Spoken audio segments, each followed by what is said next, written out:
So here, We heard from Jimmy and Holiday, who texted in and said, I also love America while I am here in Holiday. Holiday. Okay. I don't. That song is not very patriotic. When you get right down to it, if you're paying attention while you're waving your damn flag, it's not a very patriotic song. No, it's not. As a matter of fact, it's kind of nasty. Yeah. Well, because on this day? David Byrne's birthday today. Happy birthday. So I thought I'd play some solo David Byrne instead of Talking Heads. I haven't heard that one for a long time. This was a favorite, one of my favorites. Very, very, very, very good. And the video, I was just looking at it here online. It's very, very odd. Mm-hmm. Yep.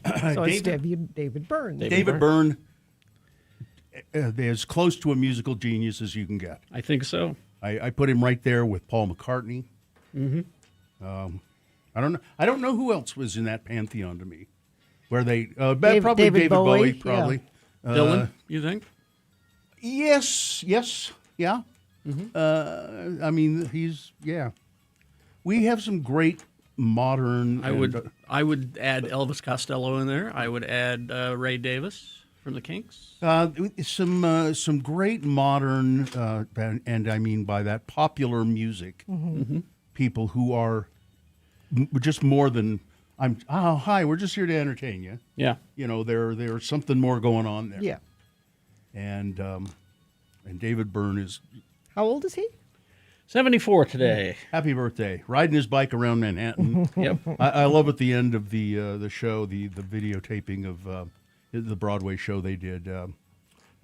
American Utopia. Yeah. And then all the cast, they go out, they walk out through the audience and they're saying, "Thank you for the show," and we love doing it. And they all go backstage and get their bicycles and start and all of them ride off into New York City. Love it. I nearly opened with this. Sometimes I do believe. I know sometimes a man is wrong.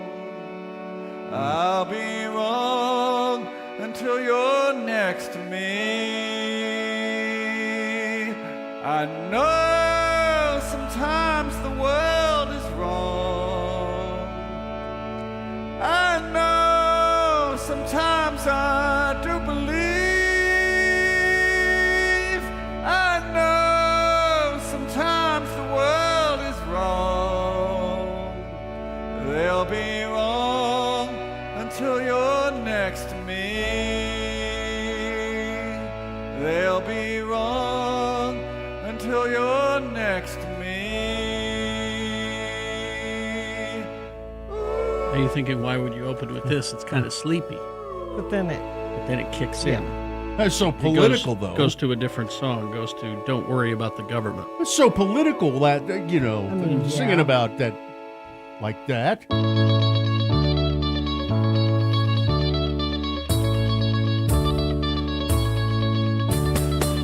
I see the clouds that move across the sky. I see the wind that moves the clouds away. It moves the clouds over by the building. I pick the building that I want to live in. I smell the pine trees and the beeches in the woods. I smell the pine cones that fall by the highway. That's the highway that goes to the building. That's the building that I want to live in. It's over there, it's over there. My building has every convenience. It's gonna make life easy for me. It's gonna be easy. I'm going to go down the David Byrne hole today. I know. This is just wonderful in that it's I don't think there's anything behind it. It is what on the face of it, what it is. You know what I mean? He's not trying to say anything deep here. Well, the title is "Don't Worry About the Government." Yeah. Well, that's true. So if you listen to the words, yeah. That's true. If you listen to the words, it's like, He's playing 4D chess in this song, Yeah. Bill. Don't you worry about me. Don't you worry about me. Well, somebody says, "Are you really going to leave Prince off the list?" No, Prince No, is no, on the Prince list. is on the list. Prince Wait a is minute. absolutely Who on said the he list. could be on the list? I say he can be on the list. All right.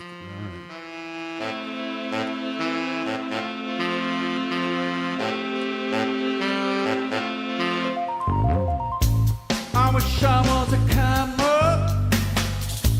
I wish I was a postcard.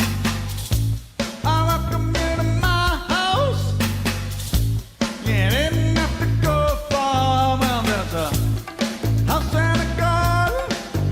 There are plants and trees. Take a closer inspection if you get down on your knees. Now everybody's coming to my house, and I'm never gonna be alone. Yeah, everybody's coming to my house, and I'm never gonna go back home.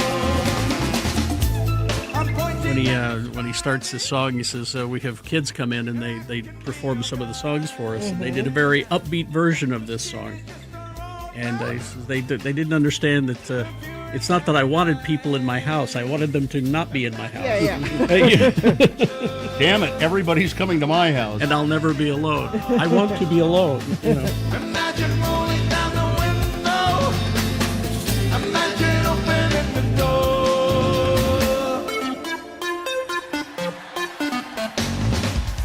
Everybody's coming to my house. You know, we're on the air for 4 hours. I mean, we're commercial breaks. There's enough David Byrne material that we could well, could fill the whole show today and not really Easily. have to say anything. And we'd only crack it. We'd only Yeah. be just a small portion of it. I think maybe that I mean, people, Are you gonna people lobby don't- for that? People don't want to hear Beat Gina again. Do they really want Frank Chris? It's just all David Byrne all the time for a morning. I'd be for that. This has been Farting Around with Carrie, Bill, and Gina on X96, Radio from Hell. Yes, it has. It has very much been that, and now it's time to get down to serious business. Let's try and make some damn money here. That's really what this is all Business. about. We're going to take a break here, and then you can call and check in with us if you'd like to. The number is 33986. Who would you put in that musical genius pantheon? Who would you like to name to that? 877-602-9696. Or just check in and say hi, what you're doing this morning. You can comment on David Byrne. He's probably a communist, 33986 is the text number. Join us. We'll take a break and come right back. Hey, this is Val.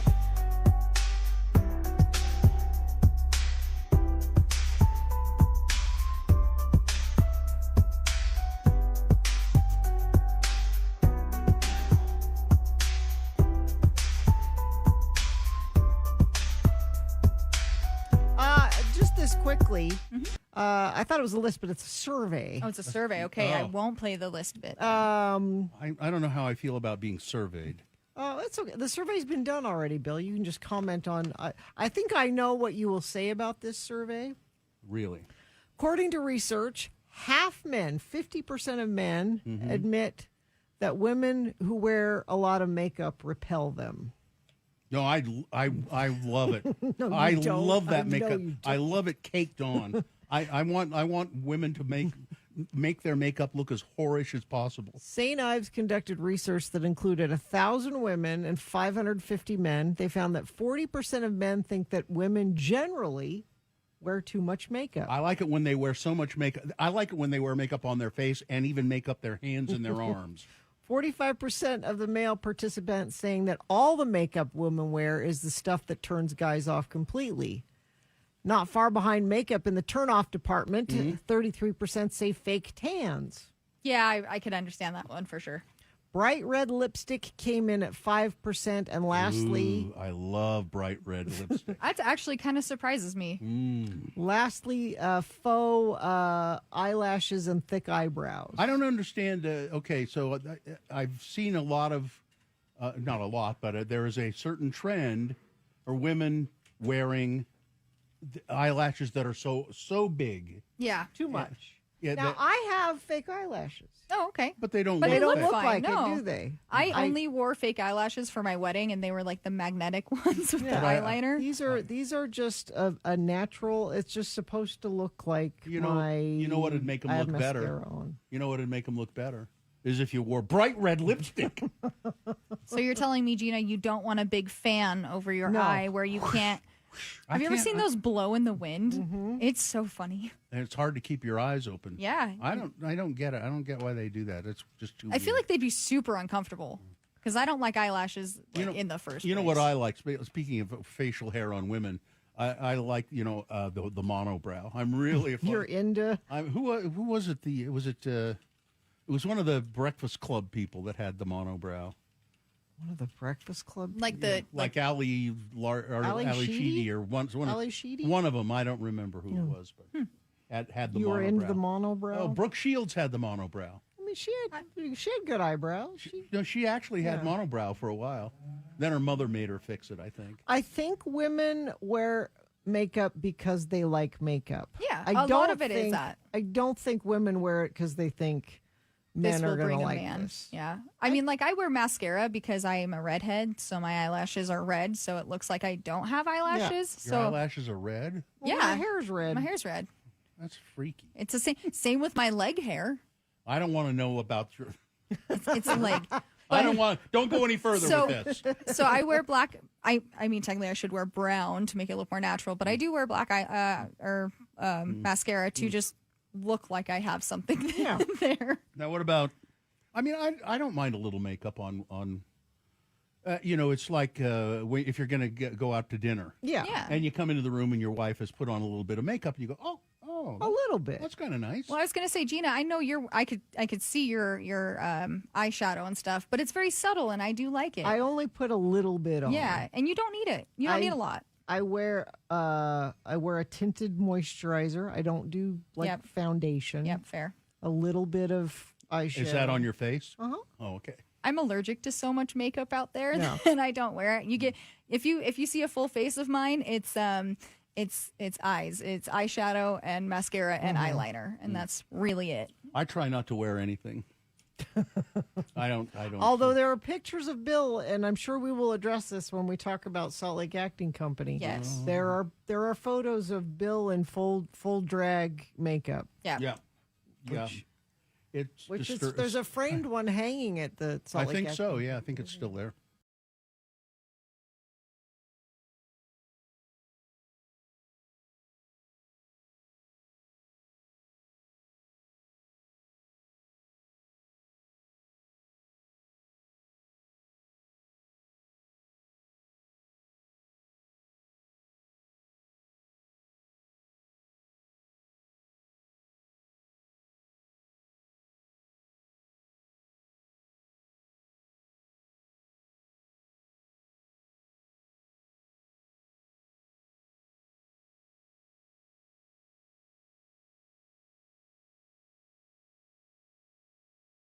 All right, 621. Let's get. True. Carrie and Bill and Gina want to hear from you. 877-602-9696. That's the check-in number. You can also text us at 33986. How you doing today? How are you? Shall we begin? Sure. The moon, 7.9% of full. Just a little tiny sliver of a moon out there. The moon will set today at 6:29 p.m. Today being, wait a minute, it's not Tuesday. It's Thursday. Thursday. It's Thursday. It is the 14th day of May, Yes. though. And it is the year of our Lord Jesus Christ, 2026. Yeah, okay. It's Bond with Your Dog Day. Already done. International Chihuahua Appreciation Day as well. Yes. So if your dog is a Chihuahua, you are bonded. And the El Paso Chihuahuas are in town playing with the stand Yeah. with the bees. Well, I'll be damned. It is Dance Like a Chicken Day. I don't know why. Underground America Day. And that means there are underground cities in America. Whole cities? Yep. Whole cities. Yep. There is a full city. I guess you'd call it underground, in a mountain in Georgia, built by FEMA in the 40s. And it's a full city built in a mountain. And it's also Doodah Day. All the doodah? All the doodah. All the Doodah Day, yes, it is. I know sometimes a man is wrong. I know sometimes I do believe. I know sometimes the world is wrong, but not when they're listening to the Radio from Hell show, the show for people who feel like hell in the morning. Starring the Lords of Morning Radio, it's Kerry Jackson. I'm Bill Allred. That's Gina Barberi over there, fresh from her exciting trip to St. George.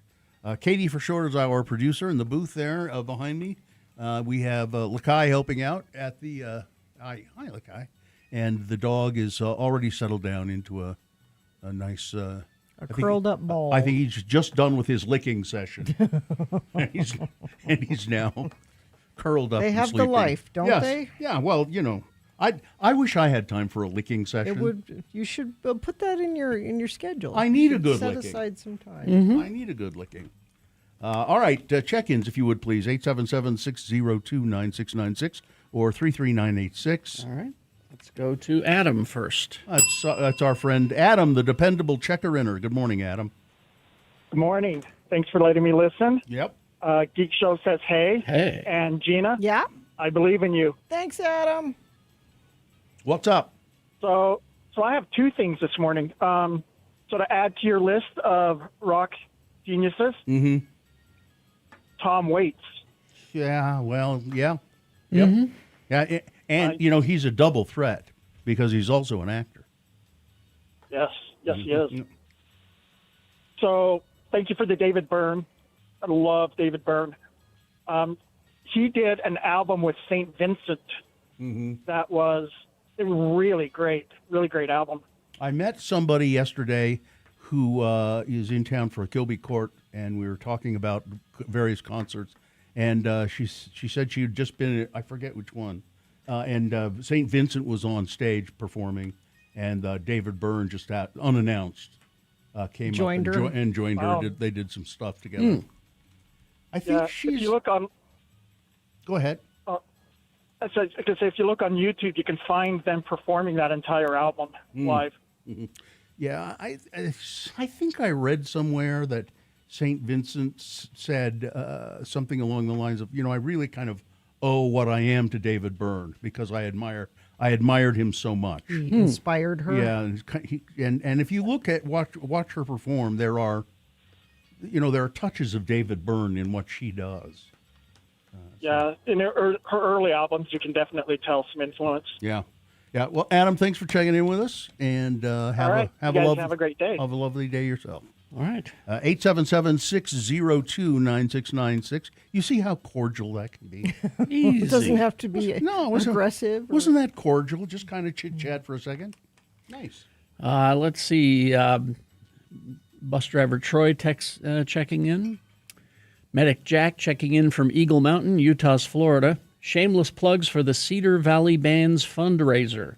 Motors and Music, Saturday, May 16th, Cedar Valley High School. Car show, jazz music, games, and food starting at 10 to 1 p.m. Okay. There you go.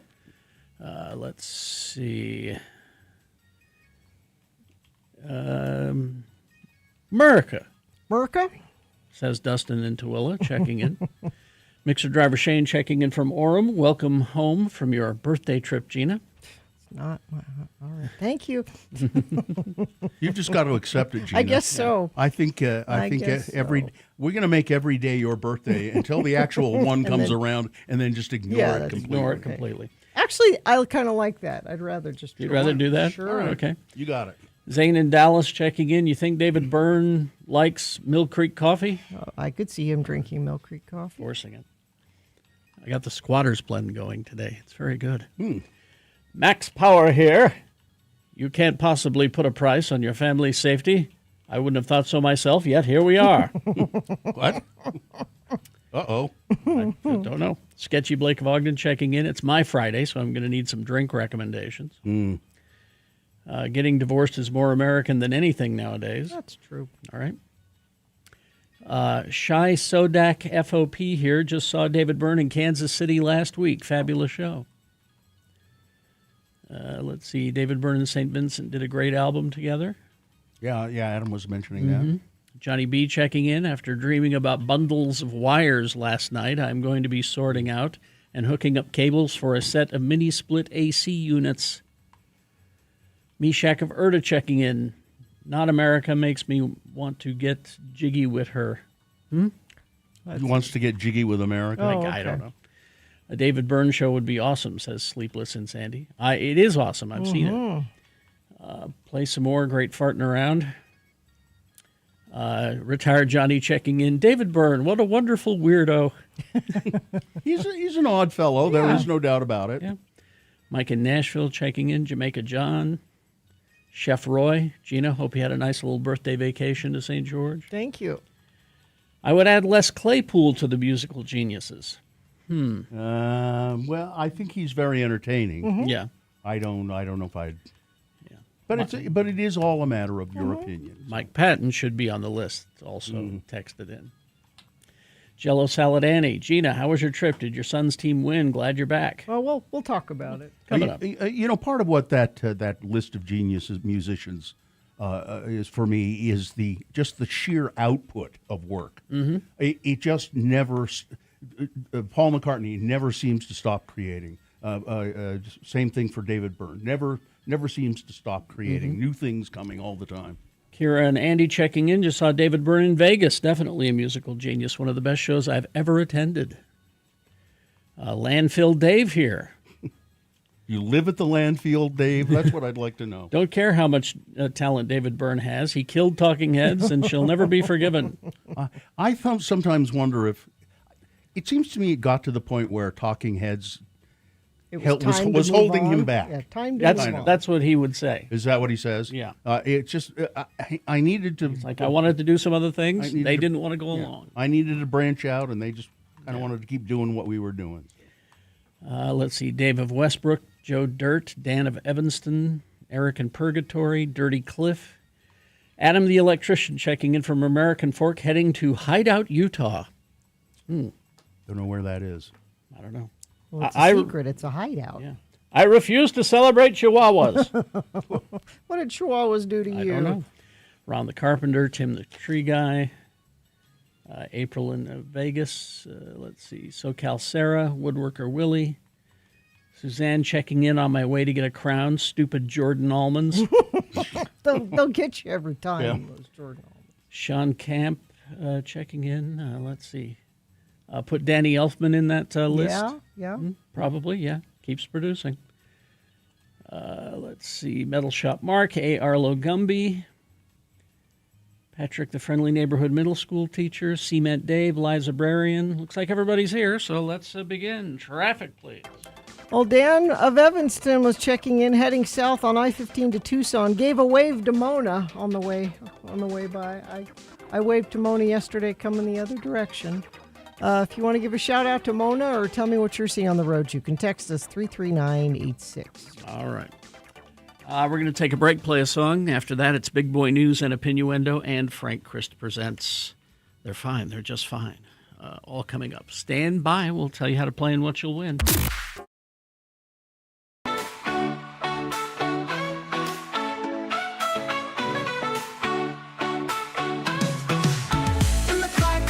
We know how to have a good time, come show. Colors, bright lights, all aglow. Watch and learn, my friend, let's go. We use YouTube every day. Right, it's right there. That's how we get on Radio from Hell TV. It's x96.com/live. It's on the X96 YouTube channel. And so YouTube has various rules and standards. Which is good. Yeah, sure. One thing is you can't play. We can't play commercials. Yeah, so we can't take those out. We can't play music. Because it's unfair to the artists, I guess. Right. Yeah. So it's weird because we pay the artists to play their songs for the radio. But that's a but separate that's thing. separate. Yeah. From YouTube, so we can't. That's why, and that's why podcasts don't have songs in them a lot. It's the same thing because I didn't know that. When you play a podcast, the algorithm hears the song and goes So and then YouTube has other rules or about political things and misleading things. And anyway, we got this email from YouTube. Hello, Radio from Hell. Our team has reviewed your content, and unfortunately, we think it violates our misinformation policy. We have removed the content from YouTube, and it says what it has a link to what they removed. It's one show. Yeah. We know that this might be disappointing, but it's important to us that YouTube is a safe space for all. If content breaks our rules, we remove it. If you think we've made a mistake, you can appeal, and we'll take another look. Keep reading for more details. Katie says, by the way, that she has sent in an appeal. Here's how your content violated the policy. This will make you laugh, I think. Content that advances false claims that widespread fraud, errors, or glitches change the outcome of the U.S. 2020 presidential election is not allowed on YouTube, you guys. That's what they say we did. Yeah. Well, we were probably reading a story about somebody else saying those things, Yeah. and that's... And this is not a...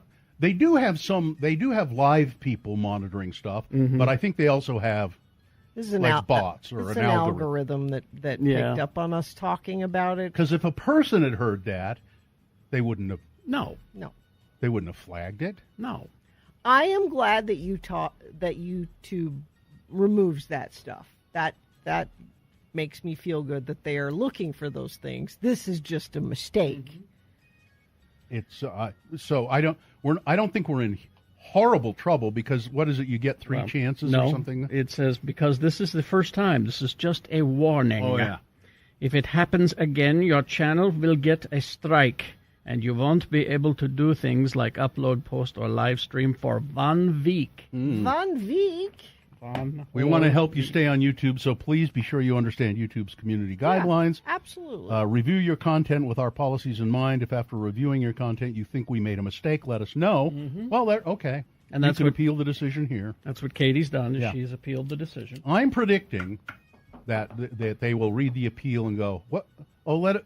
Then a person will listen to it, Yeah. and go, "Oh, yeah, you're okay. You're fine." That's what I predict. My guess is nothing will come from this. That's what I would think. No, I mean, like, they're Yeah. not going to bother to go back and listen to it again. They're not. Oh, no, yes, they will. Yeah, they will. I bet not. Well, then, how will they make a decision? There is no about the decision appeal. to be made. Well, they wouldn't tell you. We to didn't. They didn't take us down. They took down that episode, and I want it back. By God. Okay. I want my episode back. And I want them to acknowledge that we did not violate their policy. Yeah. I don't want to just ignore it. If I'm wrong, what do you want from me? Nothing. Well, is there? I don't know what you're. Is there like a I deadline? mean, do you want to or- bet? Do you want to bet that we never hear from them again about this, even though we Oh yeah, asked for an appeal? I'll bet you. How we long, will hear from How them. long should we give it?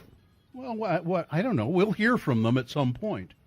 But They will she's re- betting that we won't. so You're that's betting why that they I'm. will not respond to the appeal at all. Yeah. Okay, I'll bet you $100. $100? Okay. $100. But what's a deadline? Oh, well, it's just whenever. I don't No, care. because that could be But that- but 5 years see- from now. Yeah. No. I'd say do a we- month. I'll give them a month. Month seems soon. Why do we put a deadline on it? I think it'll be sooner than that, but I don't know for sure. Because she's betting that we'll never hear from them, and if we wait forever to hear from Yeah. them, then the bet is never resolved. See, Okay, I see what you mean. So, that's why we need a deadline. Okay, 6 months. 6 months. Yeah, but it's not going to be that long. We'll hear from them sooner rather than later. $100, Okay. You got that, Katie? 6 months. and they will contact you, right? Mm-hmm. And they will contact her. All right. I mean, They don't put that for nothing. You may get something back that says, "All right, an appeal's under review," but you'll get a response to that request for an appeal, but that'll be. so you're saying that I'm there saying will they be won't no. do anything with it. They won't come back and say yes. there will we'll be put it no. back," We're sorry, Yeah. or Yeah. we were right, or Right. anything like that. Right. That's your bet. That's my bet. Okay, we're getting this all clear. I want it fair. I don't understand why you even would go so far as to. Because do you know how many They- of those things they Yes. take down every day? Yes. They're not going to spend the time to go back and listen to our podcast and decide. They're just going to go, whatever. They will. It'll be lost to the ether. We'll never hear from them. Yes, we will. Okay. We absolutely 6 will. months. Katie is writing it down. And you're suggesting that we have to hear more than just your review. You will get an It's under automated review. response like you do when you ask for anything. Well, we're looking into it. Haven't you ever? And so that, but She's- that's not going to count as the No. response. No, she's Okay. betting is no resolution. Yeah. Yeah, there will be. There will be a resolution as well. All right. We'll see. 6 months. Texter, I once got banned from posting on Facebook because my picture of a trash can violated their rules against nudity. I want to see that picture. That- Let's No, see why that would that sexy be? trash can. I want to see that. Why in the hell would that be? Mm-hmm.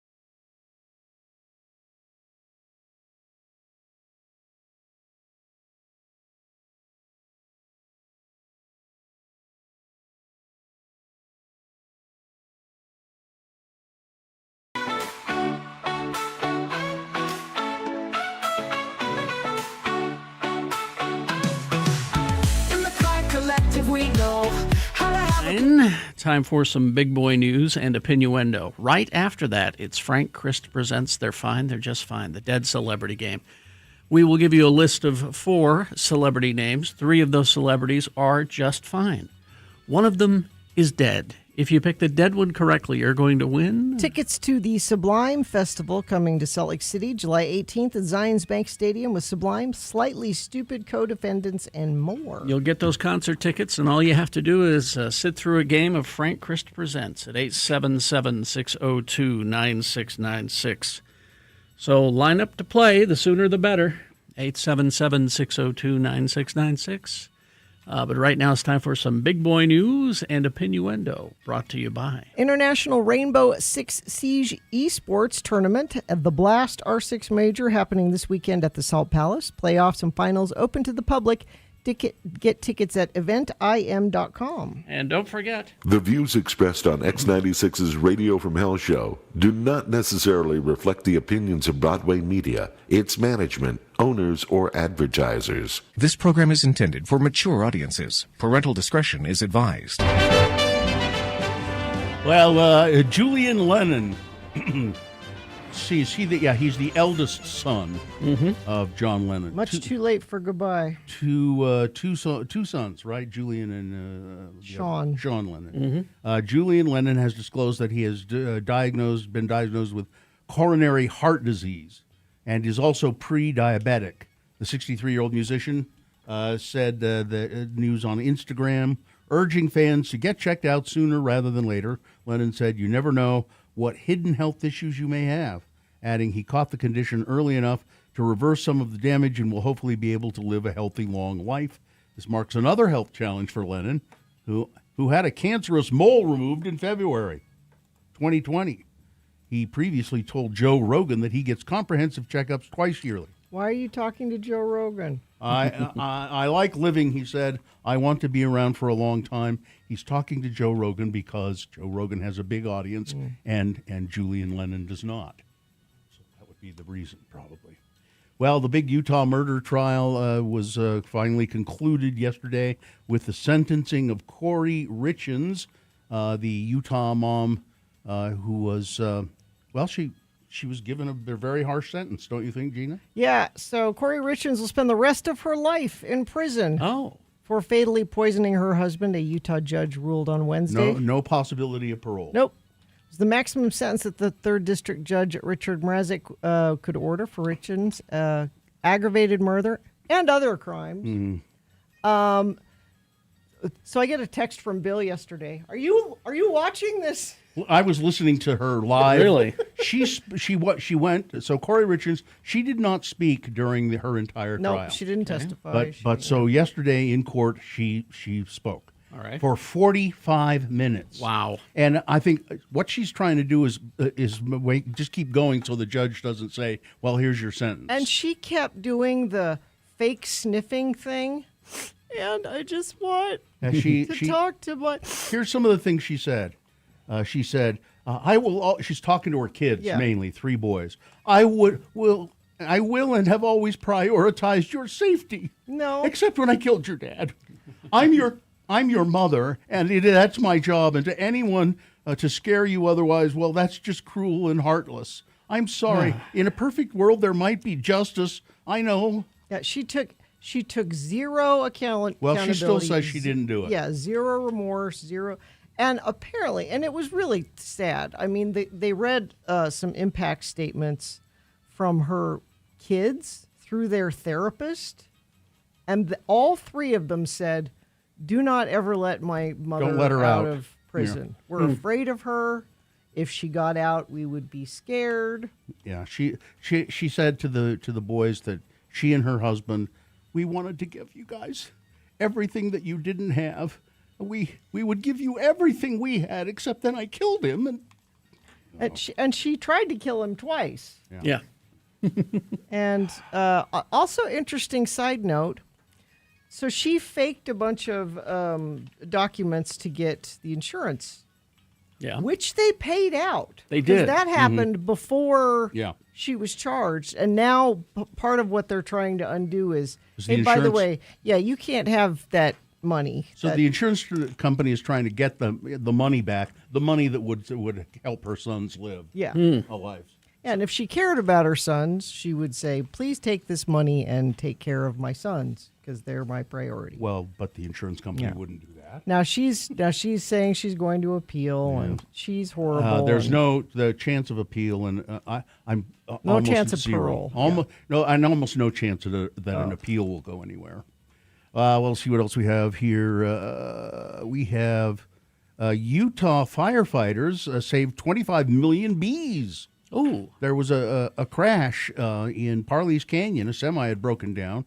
It was just broken down. According to Unified Fire Authority, the truck broke down on the roadway, and firefighters had to carefully use a hose to mist the trailer. Those actions, they say, kept the bees cool, calm, and safe in the heat.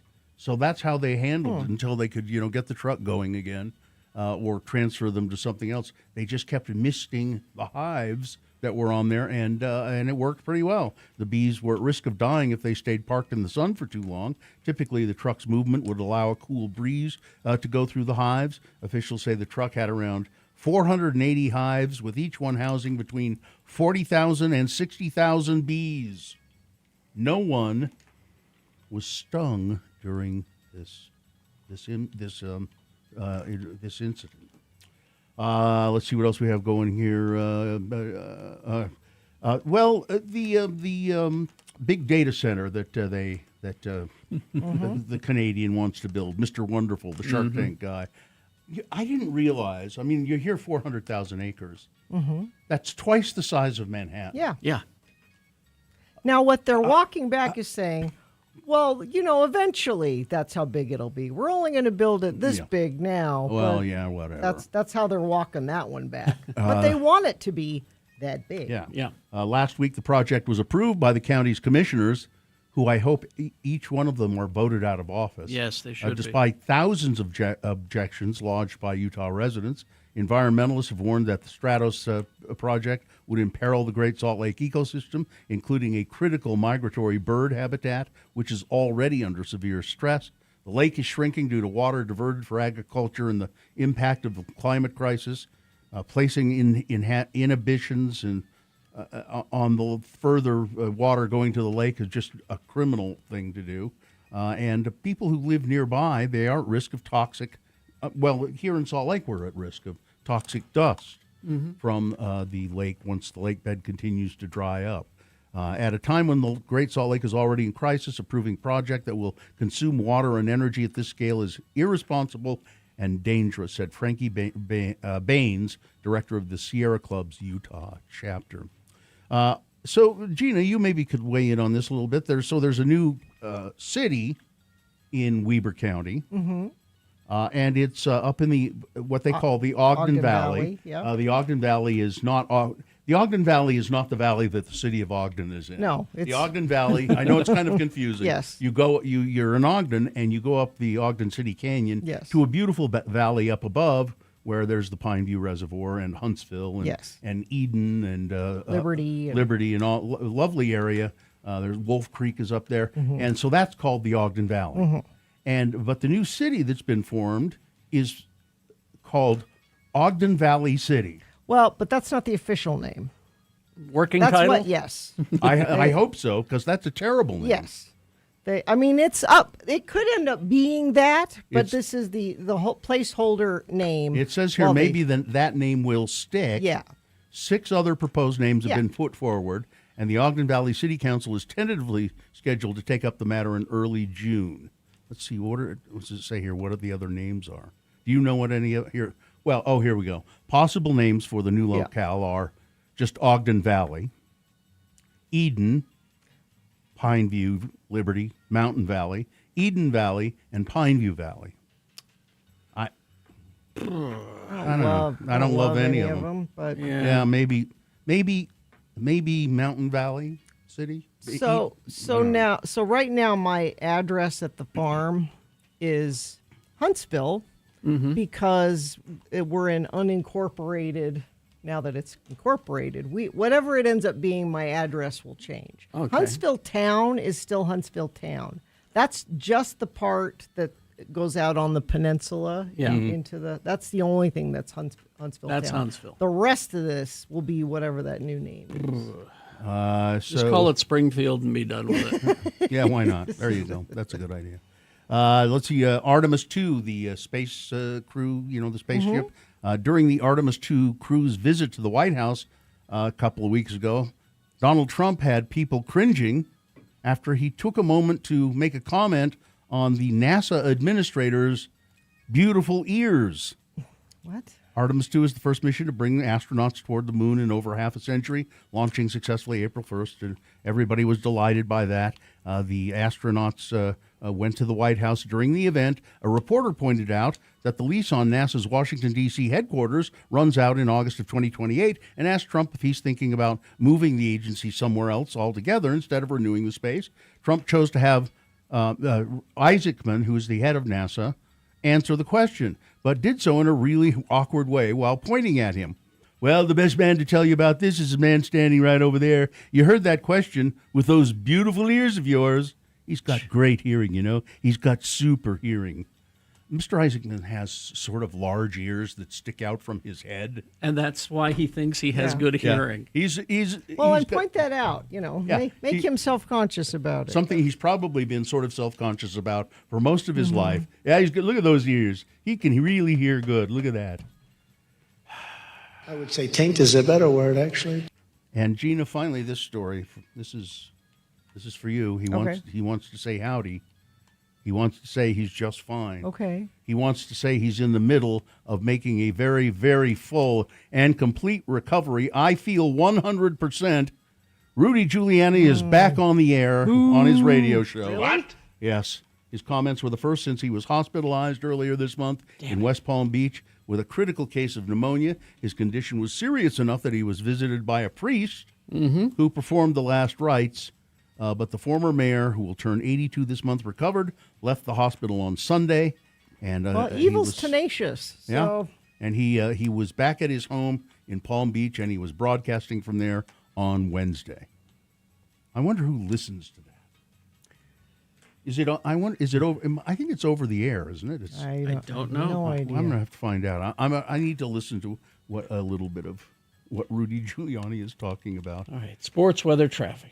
Well, Muhammad's soccer career is officially over. Forever? Probably. This is a good thing.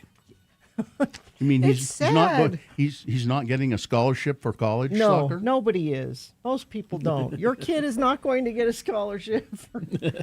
So it's double overtime against the Dixie Flyers. It was 102 where we were sitting. I can't imagine how hot it was down on the pitch. Yeah. Double overtime, lost in a penalty kick, which is the worst way to lose those. But very proud of those boys. Now we have to pivot to today. Dixie is making the trip up here to play East. So we have to cheer for East. So go East. Okay. Beat Dixie. We were going to call you as you were leaving St. George. We wanted you to stop by Mr. Smoothie for us. The Smoothie King. Yeah. Where's the Smoothie Is King? it Smoothie King? Yeah. Apparently there's one in St. George. Oh. And it's a chain, a franchise, but they have Grillo's Pickles as teamed with the Smoothie King. Now I did, and I sent Katie a picture, but I don't know if she has it handy. I did stop for snacks at the Maverick because they have the best clean bathrooms between here and St. George. You snack in the bathroom? No. That's disgusting. They had, and I know we talked about these, the Lay's flavored chips for World Cup. Mm-hmm. You know, we did this story last week sometimes. So I have discovered my favorite potato chip ever. They are Argentinian style steak with chimichurri Lay's potato chips. Wow. I want to buy every bag of these that I see and stockpile them because this is a special flavor that's not going to be and around. of course you didn't bring any for your friends. Well, I bought it. This was my road snack. I wasn't shopping. Did they only have one in the entire store? No, but this was my road snack. Get those chips. No, I'm They gonna. are Okay, fantastic. I'm now determined. Okay. I'm gonna order a case of those prison chips. Oh, those aren't Lay's. Those are No, yeah. They say they are the best chips in the world. Okay. Right. So that's sports. Thank you. Weather. Weather. Let's see those crazy winds. I thought you were going to do the story about the power outages and stuff, Bill. We probably need to talk about that. I probably would have. That wind has died down though. 74 for a high today. Overnight low 49. Traffic. Let's see if anything's happened. We got a crash northbound I-15 just north of Parish Lane in Centerville. The left lane is the one that's affected there. Let me check our message stream, see if anybody, let's see, somebody said, oh, there's Wade checking in from I-15, both lanes, directions moving smoothly. Accident northbound SR 177, milepost 12, that's in Syracuse. Thank you for sending that in, 33986. Good morning, Frank.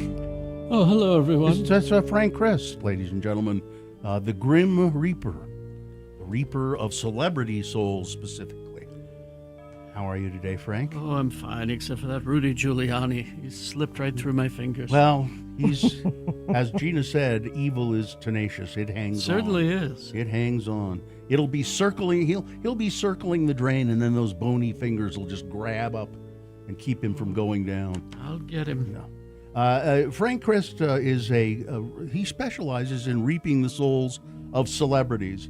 Now, Rudy Giuliani is technically a politician. Well, Shouldn't that be Dole Christ? But he's now, it would be Dole Chris, but he's now a celebrity. Radio. Yes. Yes, radio, broadcasting celebrity. Like you. Well, but Frank, I'm fine. I'm just fine. You're just fine. I'm fine. Frank is here to play the game we call Frank Chris Presents. They're fine. They're just fine. He brings me a list of actors, and on this list of actors, there are 3 people that are, in fact, They're fine. One of them, though, Frank has taken. Yes. And if we have a contestant who can determine who the dead celebrity is, they win a prize. Who do we have? Tim is here. Tim, good morning. How are you? Good morning, Lord. Good morning. How are you, Tim? Fine, just fine. Oh, Good. good to It's hear, good to Tim. know. Now, Tim, if you can tell me which one of these celebrities I'm about to read is dead, you will win what prize, Gina? You'll win tickets to the Sublime Festival coming to Salt Lake City July 18th to Zions Bank Stadium with Sublime, Slightly Stupid, Co-Defendants, and more. All right, Tim, it's kind of an interesting list that Frank has given me today. He said all of these people are really famous celebrities. They're all EGOT winners. All of these people on this list have won an Emmy, a Golden Globe, an Oscar, and a Tony. An EGOT. So I think it's a Grammy. Or Grammy, yeah, sorry, not a Golden Globe, a Grammy. Thank you, Frank. Frank knows his celebrities. Yeah. Yes. All right, here we go. All of them are EGOT winners. Pretty amazing. and I'll tell you what they won for. Number one is Tim Rice. What an Academy Award for Best Original Song for A Whole New World from Aladdin. Primetime Emmy for Jesus Christ Superstar Live in Concert. He won a Grammy for Best Cast Show Album for Evita and a Tony for Evita. Number one, Tim Rice. Number two, Barbra Streisand. Of course, Academy Awards for Best Actress and Funny Girl. Emmy Award, My Name is Barbara. Grammy Award for the Barbra Streisand album. And a Tony Award, Special Tony Award, Star of the Decade. Wow. Number two, Barbra Streisand. Number three is Rita Moreno. Academy Award, Best Actress in a Supporting Role, West Side Story. Primetime Emmy, The Muppet Show. A Grammy Award, Best Recording for Children, The Electric Company. Tony Award, Best Featured or Supporting Actress in a Play for The Ritz. Number three, Rita Moreno. And finally, Mike Nichols. He won an Academy Award for Best Director, The Graduate. Primetime Emmy, Outstanding Directing for a Miniseries for something called Wit. A Grammy Award, Best Comedy Performance, An Evening with Mike Nichols and Elaine May. And a Tony Award, Best Director, Barefoot in the Park. There you go. That's Mike Nichols. 4 EGOT winners. Which one is dead? Bill, I'm going to have to go with Mike Nichols. You would be correct. Exceptionally talented human being. Except, where was he born? Czechoslovakia. Oh, really? Yeah, he was. English was not his first language. He was brought to this country by his parents when he was not that old, not that young either, like 10 or something. There you go, Tim. You have won the prize. Mike Nichols died in 2014 at the age of 83. Congratulations. Hang on. Thank you very much. You're welcome. Thank Hang you. on. Well, I've got to go check on George Lucas today. 82. You know, his coffin will be lined with plaid flannel. Probably so. I'll be looking for his chin. I don't think I'll ever find it. Goodbye, everybody. Goodbye. Goodbye. Crash northbound I-15, milepost 320, just north of Parish Lane in Centerville. And I think that is it. If you see something, you can share it with us. 33986 is where you do that. Looking for something to do this weekend? Tracy Aviary. You can feed lorikeets, catch a bird show, see the ambassador birds up close, check out more than 300 amazing birds. Plan your visit at tracyaviary.org. All right, so we're going to take a break. We got some geek news for you coming up after these, and you'll be wanting to watch it at x96.com/live. We have a little bit of a video we want to show you. Oh, on Geek News. Huh? Yes, Okay. coming up. Also, Boner of the Day on the way. Victoria with the Real Housewives update. And the Humane Society is coming in. We don't know what critter will be here. What critter will be here? We don't know yet. That'll be something you want to have the video up for as Exactly. All right, so we'll take a break. We'll be right back. Oh, Cafe Molise. You know, Cafe Molise, where we're going to have our 40th anniversary party. It's and we should say the By the Glass, the BTG Wine Bar. That's as the well. basement. I love that place. This is a great restaurant. And in the restaurant part, all ages are welcome. You got the wine bar. You got to be 21. We've done family Christmas parties there, but also just like date nights with my husband, just going there for dinner. The food is fantastic. Atmosphere is excellent. And this is, as I said, where we're having the 40th anniversary party. Now, we understand that's sold out. There may be some opportunity to open up a little section, but we're going to try. I don't know how. Maybe there's a way that people can say, yeah, please do it, so that we know there's some demand for that. We'll find out today. All right, let's do that. Yeah. But Cafe Molise. Yeah, but not just then. Go there anytime. Yeah, sure. No, good food, great place. The wine bar, you'll love it. You can find the menu and reservations at Cafe Molise. That's CAFFEMOLISE.com. Join me, Doug Wild. That's Dan. Our Radio Pup finally has a sponsor. It's Zero Res, and this time of year brings a lot of dirt and things through your house, damaging your carpets. Vax says book your carpet cleaning appointment today. Not only do you get the 4th room free, but your animals will thank you with extra love. Go to ZeroRes.com today.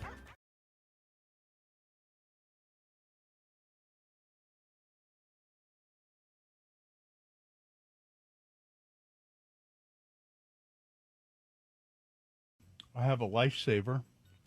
What kind? I stole it from Jana's desk. It's those. Oh, she has them. Is it Wint-O Green? Is that what they call them? She has them on her desk all the time. Wint-O Green? I have a Wint-O pocket Green? full of them right now. I just grab a handful. You grab? Yeah. No, they're not there for you to grab a handful. They're there for you to take one once in a while. It's not a handful. I take a handful and then I don't take any more for a long time. What's the difference between taking one once in a while? Do they still make the butter rum flavor ones? Those are the best. Yeah, they do. Because those are the ones. I almost bought a roll recently, as a matter of fact. If you're gonna buy Lifesavers, it should be Butter rum. There was these weren't Lifesavers; they were butterscotch discs.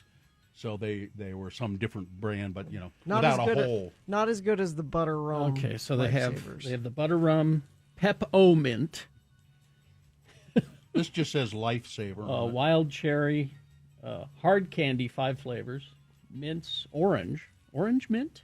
Wow. I Okay. used to. And Wint-o-green. Yeah, I used to like the tropical fruit. You could get a roll of tropical fruit flavored Lifesavers. I don't know if they still have those. There's coconut and lime, and I love those. They're delicious. I remember my Banana. cousin Ray, the weird one. Yeah. We would exchange Christmas gifts. Yeah. I'd get him an action figure or something cool Yeah. every year. It's because his mother did it. The Lifesaver Aunt book. Shirley, the Lifesaver Sweet Storybook. Every year. Well, Punk gave me one of those every year. Yeah, but that's all he gave me. Wasn't like that. Oh, and Yeah, it wasn't that and something. and an action No, it was, figure. here. So I told Ray, I said, I'm not going to get you Christmas presents anymore. Why? Because your mother keeps giving me these It's lame. every year. I don't want them. So just keep Did you them. eat them though? No. No. The butter rum. I ate the Yeah. butter rum, but the rest, I think You my should sister. be able to get one of those that's all butter rum. Yes. It seems to me you could. Okay, next time I'm at the store, I'm going to actually look Okay. for butter rum Lifesavers. I haven't thought about a butter rum Lifesaver in a long time. I'm going to look it up online. That's what I'm going to do. Orange mint ones are good. Butter rum, you leftists sicken me. Is that what it The texter says. That's my sign off today. You leftists sicken me. Leftists sicken me. Me left. Okay. Okay. It's, Lifesavers Butter Rum Hard Candy Bulk, 20 single packs. You can have it by 6 today. Amazon? Yep. Okay. By 6 o'clock today. Thank you, Robert. How much is that? Good heavens.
Like Seth did in Bluffdale, who texted in and said, Carrie, I'm on x96.com/live as instructed, waiting for the geek video that you have said is coming to me in Bluffdale. All right, Bluffdale. Is this a sponsored feature? Yes, it's brought to you by Cabin Fever, locally owned and operated since 1982, located in the heart of Trolley Square. It's Cabin Fever, so much more than a card store. Okay.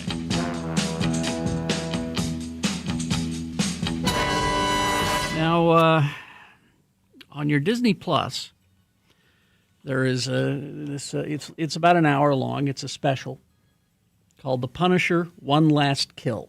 Okay. Now, I watched this last night, and then I awoke to this little report this morning about the show. Okay. First of all, I'm going to warn you: if you watch the show,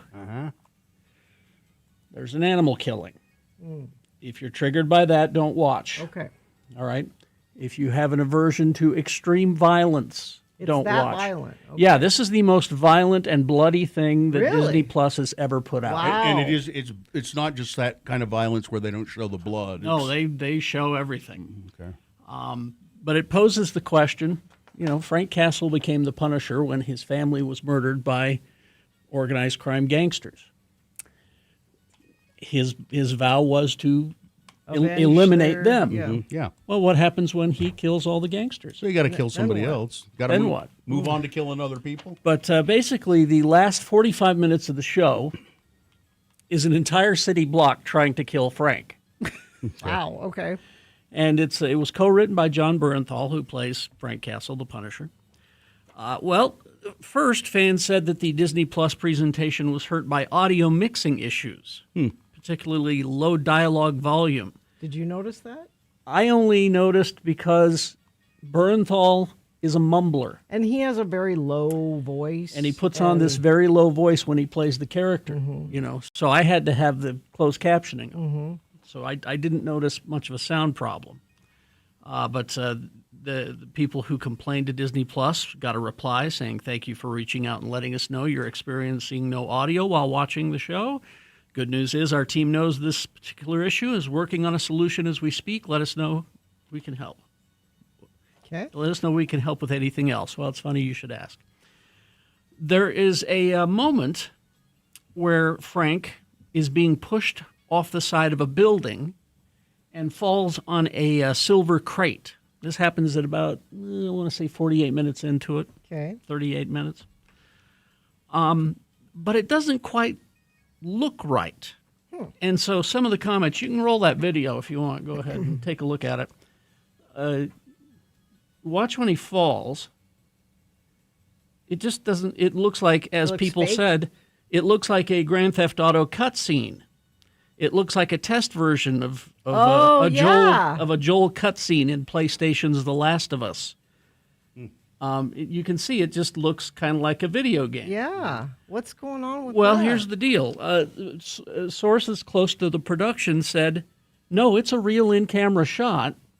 Bernthal performed the beginning of the fall, Yeah. and then his stuntman took over for the impact shot.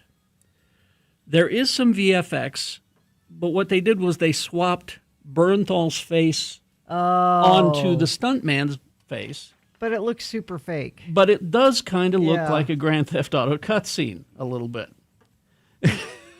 Yeah, they shouldn't have done that. So, maybe another take. I don't know if it would have helped. But anyway, warnings about that show. Very violent. But did you?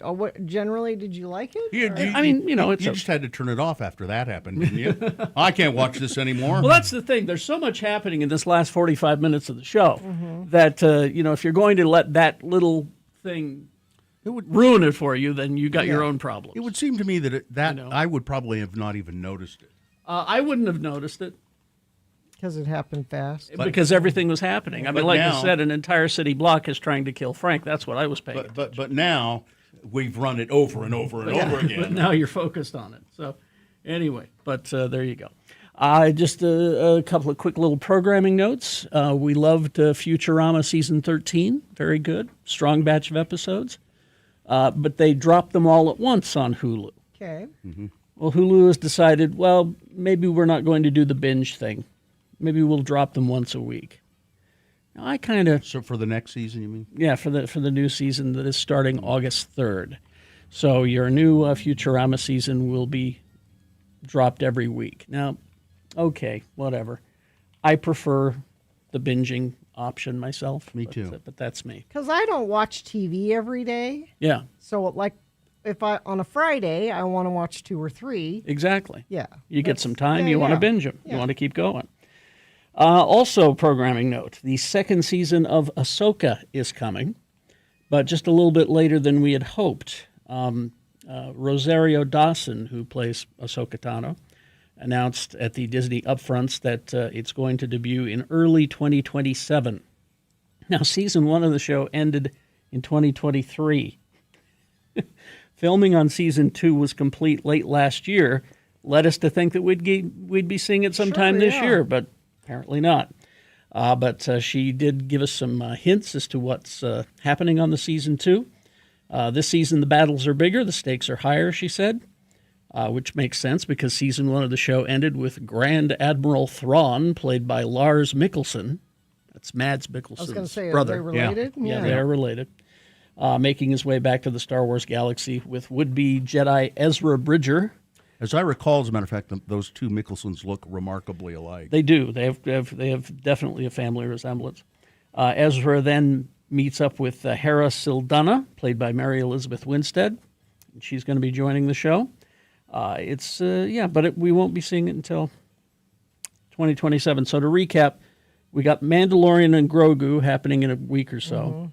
We'll get Ahsoka Season 2, followed by the re-release of the original Star Wars movie in 2027, and then Star Wars Starfighter with Ryan Reynolds.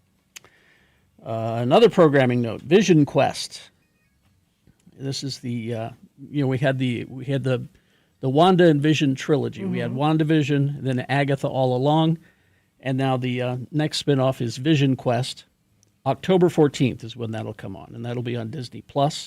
And this is Paul Bettany as the synthesoid and former Avenger that he has played all this time. We don't know the plot of the show yet, but it's going to be interesting to explore some AI themes. And James Spader is back, reprising the role of Ultron. And finally this. We all loved Westworld, that HBO show, right? Yeah. It ended kind of janky, but great show. Well, the rights to the property, Westworld. That's Michael Crichton. Michael Crichton, yes, exactly.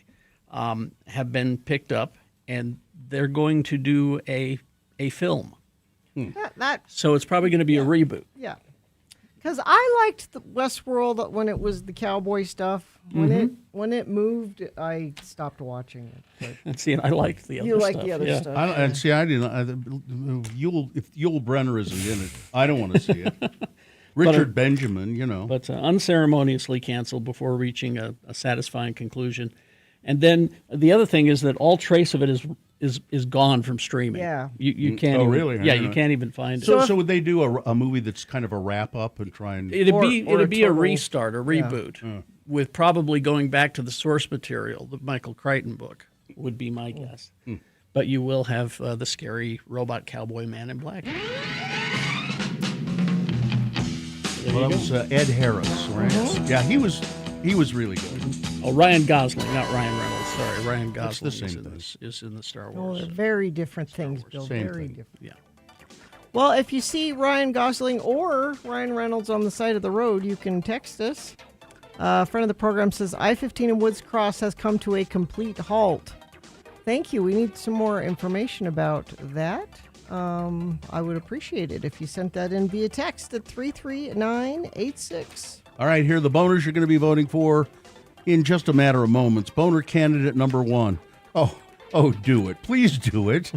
Boner candidate number 2. America's system of voting is like eating good in the neighborhood. And boner candidate number 3. One nation, one race. All right. Thank you very much.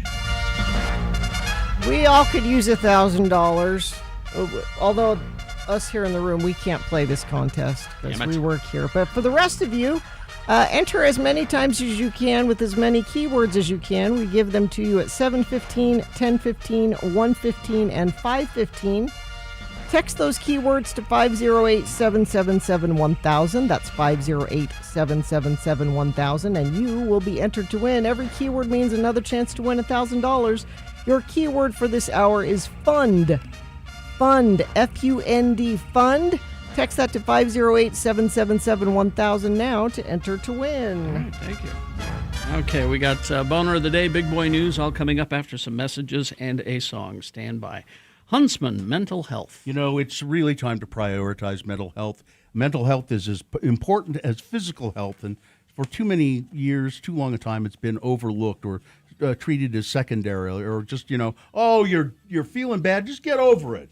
That's all you need to do is get over it. Well, no, that's not all you need to do. You need professional help, and our friends at the Huntsman Mental Health Foundation are transforming the way we care for mental health.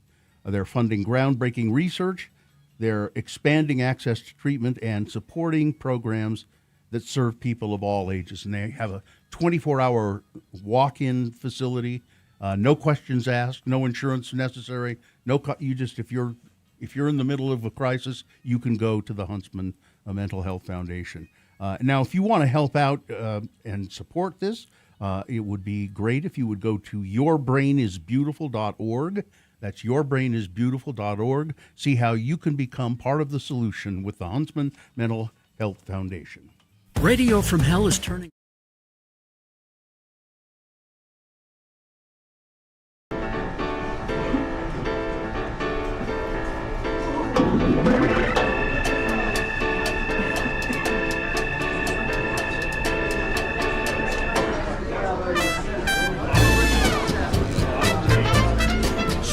Ride round, baby, ride round like a record, baby, and play Beat Gina. I'm anything for a buck announcer, Johnny Ola, for Arden Weenus Meat Softener. It's the only cadmium-enriched meat-softening syrup. You know, babies love a big, juicy hamburger just like adults. Sure. But their little tummies are often overwhelmed, leading to discomfort and mess. But you should give them beef. No. Beef is loaded with essential protons, and electrons. But Arden Weenus has identified undigested meat as a prime cadmium thief in your child's diet. Really? This cannot be tolerated. That's why Mr. Weenus toiled day and night in his laboratory to develop this delicious meat-softening syrup designed to break down the toughest hamburger before it reaches your child's mouth. And it's loaded with life-providing cadmium, the miracle mineral. Is it? Now available in handy 1.5-pound family-sized cans. Look for Arden Weenus Meat Softener at your grocery store today. Delicious. A real thing? Yep. No, Meat softener? it is not. No, I there was a meat tenderizer. I have to confess. Okay. Oh, okay. I've heard of meat tenderizer. It's a joke ad. Okay. There's really no one named Arden Weenus, and you should not consume cadmium. No. It's Okay. not good All for right. you. Just checking. Thank you, Johnny Ola. You're welcome. I just thought I'd throw in a little levity. Thank All you. right. The randomizer has picked a contestant. Gina, you'll be going against Kyle Hi, today. Kyle. Hello, Kyle. Hey, everybody. All right, Kyle, we're going to toss a coin to see who goes first. It will give you an advantage in the game, but you need to call it heads or tails. Tails. Coin toss app says heads, Gina Barberi. Oh, that means you're one step further away from winning these tickets to see the Black Keys January 21st at the Marquee in Park City. Now, the Marquee, they want you to know that, so this is a Sundance thing. January 18th through the 28th, they're featuring Leon Bridges, the Black Keys, Devo, Lil Jon, Charlie Crockett, Dirty Heads, and many, many more. But you specifically are winning tickets to the Black Keys. All right. Well, it's unfortunate you lost the coin toss there, Kyle, because Gina really knows her Motley Crue. And we're doing Motley Crue trivia because they were formed on this day in 1981. So the first question is for Gina, unfortunately. It's multiple choice. If she gets it correct, she gets the point. If not, Kyle, I'll allow you to answer the question correctly, stealing the point away. We'll go back and forth till one of you has 3 points. Gina. Yes. What was the first name considered for Motley Crue when they were getting together and they were tossing around band names? Which one was the first name considered? Was it 1, Christmas?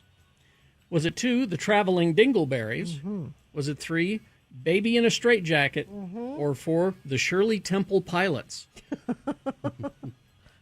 I don't know this. Baby in a Straitjacket? Oh, no. No, Gina. Well, no. Kyle, here you I go. should know that. You're on the road to winning, Kyle. This is good for Kyle, yes. Want to hear the answers again? Can I hear him again? Yeah. The first name considered for Motley Crue, was it 1, Christmas? Was it 2, the Traveling Dingleberries? Or 4, the Shirley Temple Pilots? Shirley Temple Pilots. Oh, really? Oh, man. I thought this was Christmas. Is Yeah. the answer. Christmas is the correct answer. All right, it's nothing to nothing. All right. Kyle controls the question, so you're still in the driver's seat, Kyle. Kyle, who did Motley Crue tour with in 1984? Big tour. Who did they tour with in 1984? Was it 1, Electric Al and the Poison Dart Frog McNuggets? Was it 2, Ozzy Osbourne? Was it 3, Smorgasborgnine? Or was it 4, Iron Maiden? 4, Iron Maiden. No, it was Ozzy. Sorry, Man. Ozzy is correct. It was Gina. Ozzy. Yes, there You had you a go. 50-50 shot at it there. Yes. It's 1-0 for Gina. Gina controls the question. Gina, Yes. what was Motley Crue's first album named? Okay. The first album, Okay. what was it? Was it 1, Too Fast for Love? Was it 2, Post-Nasal Drip? Mm-hmm. Was it 3, Theater of Pain? Or was it 4, Dirt Clod Fight? I want someone to do Dirt Clod Fight, but it was 1. Too Fast for Love. That's Gina has a memory. I'll say. That's 2 for Gina, no for Kyle. No for Kyle. But Kyle, you control the question. All right, Kyle. What band has a rivalry, or a beef, if you will, with Motley Crue? Which band has a rivalry or beef with Motley Crue? Was it 1, Immaculate Infection? Was it 2, Cinderella? Was it 3, Gringo Star? Or 4, Metallica? Metallica? Metallica is correct. All right, Kyle, you're still Wow. in it. Way to go, Kyle. But Gina has 2 points. You only have 1. Gina controls the question. This could be the nail in the coffin. Gina? Yes. Which band was Vince Neil with before Motley Crue? He was Okay. in a band before Motley Crue. What was it? Was it 1, the Al Roker Death Cult Wind Ensemble? Was it 2, Rock Andy? Was it 3, Mr. Holland's Anus? Or was it 4, the Mad Hatters? It was 2. Rock Candy is correct. And Yes. I'm sorry, Kyle. Kyle? Wow. You had a chance there. Yeah, there was an opening, but you blew it. Well, It's it's unfortunate. You know, I mean, this was not a fair contest. It was not fair, really. I feel bad for beating you, Kyle.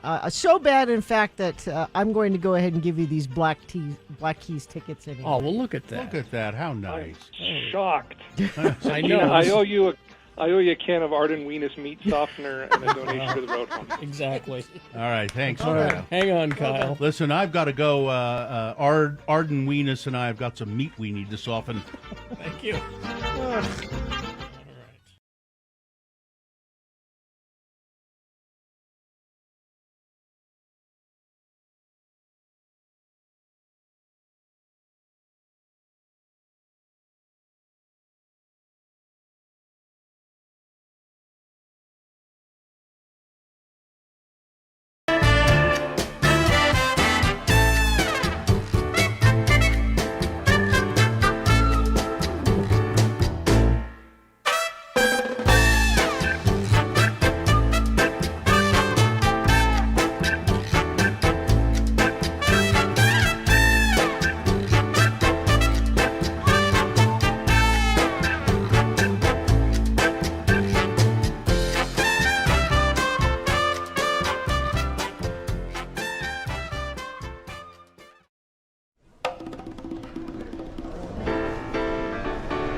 Driving into work, and I was listening to my dad's station, and I heard him recording a commercial, and he was doing a mic check. And here's how he would do his mic check.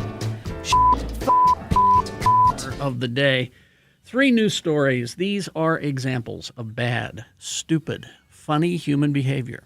And you will decide with your vote. Of these 3 candidates, which one is the worst? Which one deserves to be boner of the day for today, May 14, 2026? We'll give you 2 candidates now. A third right after the news. Once you've heard all 3, then you will vote. One of you lucky random boner voters will receive A can't buy it, got to win it. Radio from Hell boner T-shirt. Boner candidate number 1. Oh, do it. Please do it.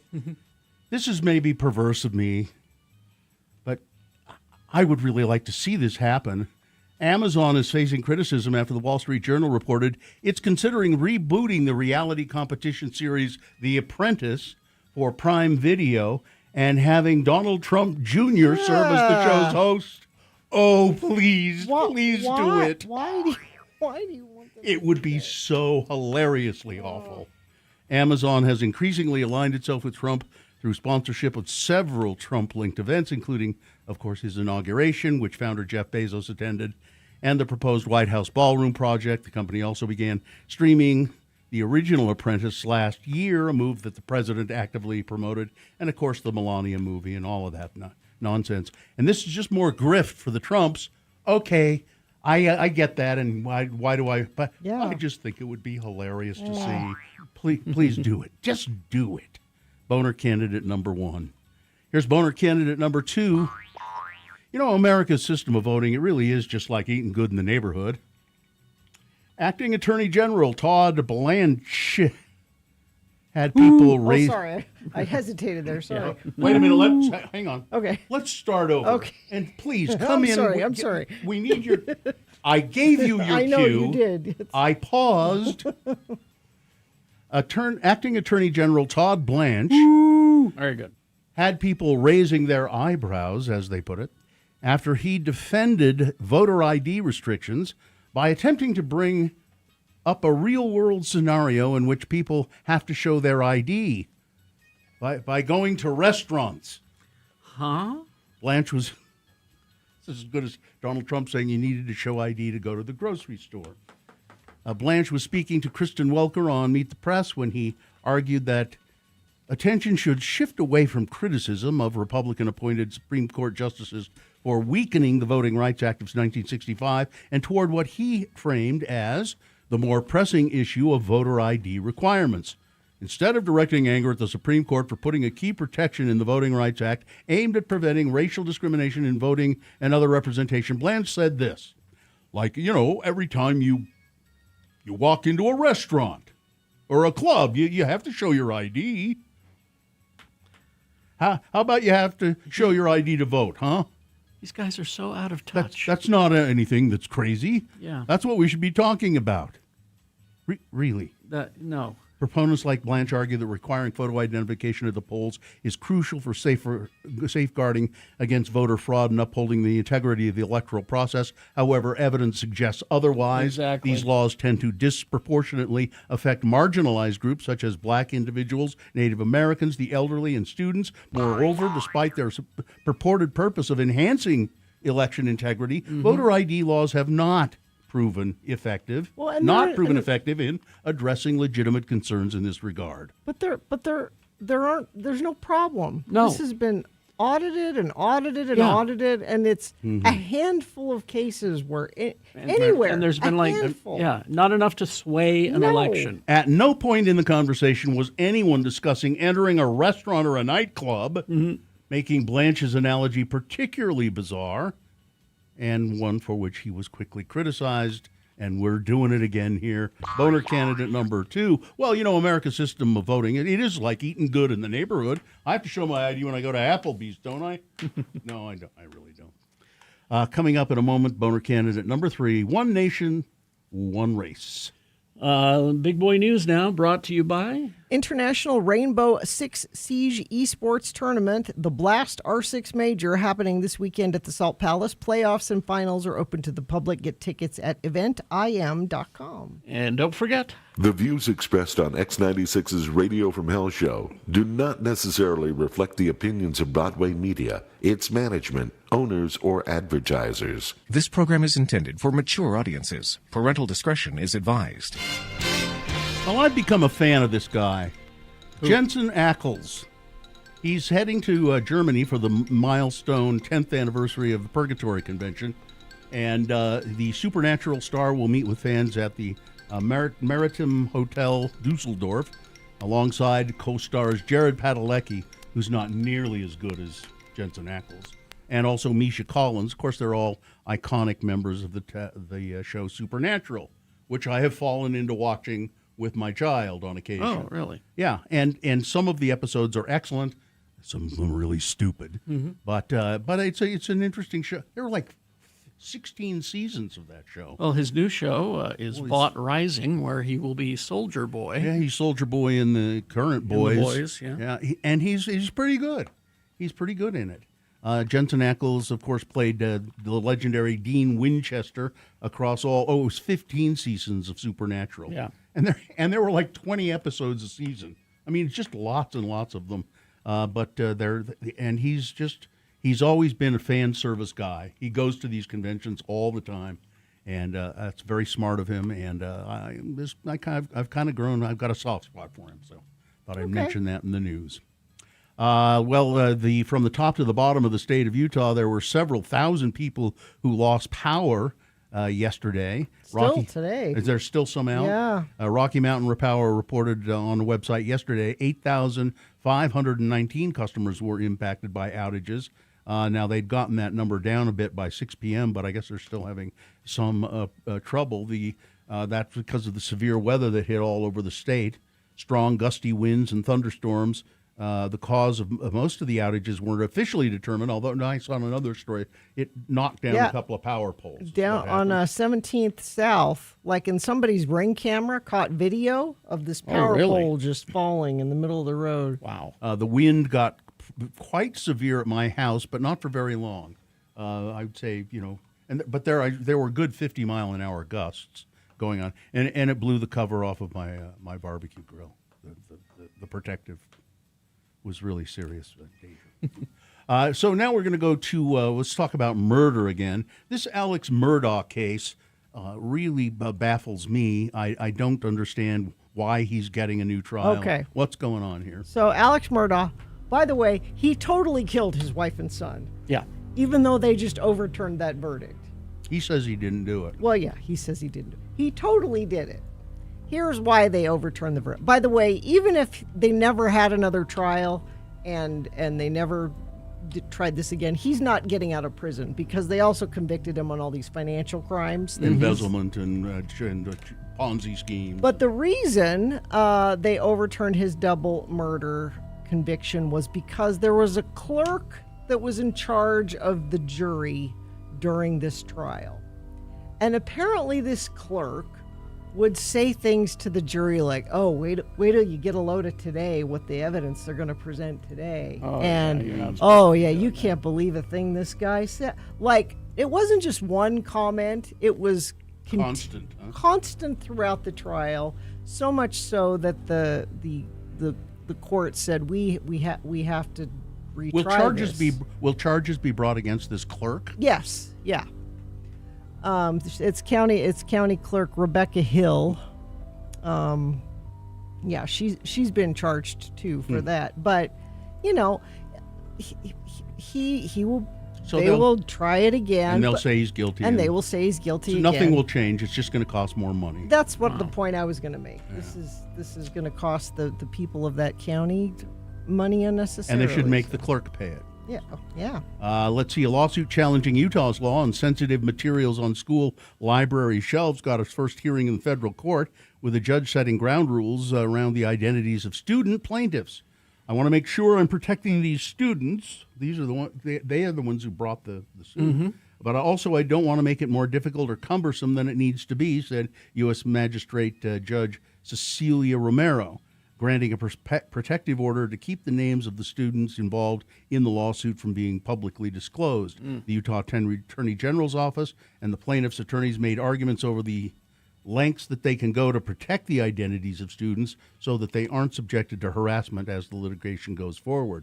Today's hearing was preliminary but important. The court took the student plaintiffs' privacy seriously, and the state agreed that those children need protection. The lawsuit, filed by a group of students as well as the estates of acclaimed authors Kurt Vonnegut and Maya Angelou, and living authors Elena Arnold and Ellen Hopkins, challenges the Utah law as unconstitutional and a violation of the First Amendment. The law centers around what are termed sensitive materials, allowing a book to be yanked from school shelves over complaints. If 3 public school districts, this is so arbitrary. Yeah. Mm-hmm. If 3 public school districts or 2 districts and 5 charter schools are deemed content objectionable in a book, then it's pulled from all the library shelves statewide. 34 books have been removed at this point. Crazy. Let's see what else we have here. One quick story. Oh, here's a quick story for you. Ogden City, my hometown, There's a new cafe in Ogden. Yes. Giving cat lovers a cozy space to sip coffee, enjoy house-made treats, and maybe even meet their new furry best friend, the House Cat in Ogden. So that's what it's called. Opened its doors a few months ago, combining a coffee shop and a cat lounge, a mini art gallery in one space. It's becoming more popular, said Ogden resident Kevin Lee. We noticed that when we were over in Hawaii, that's where they have all the cat sanctuary, cat cafe type of things, and we thought those were really nice. So they've opened a cat cafe in Ogden. It's called the House Cat Cafe. Nice.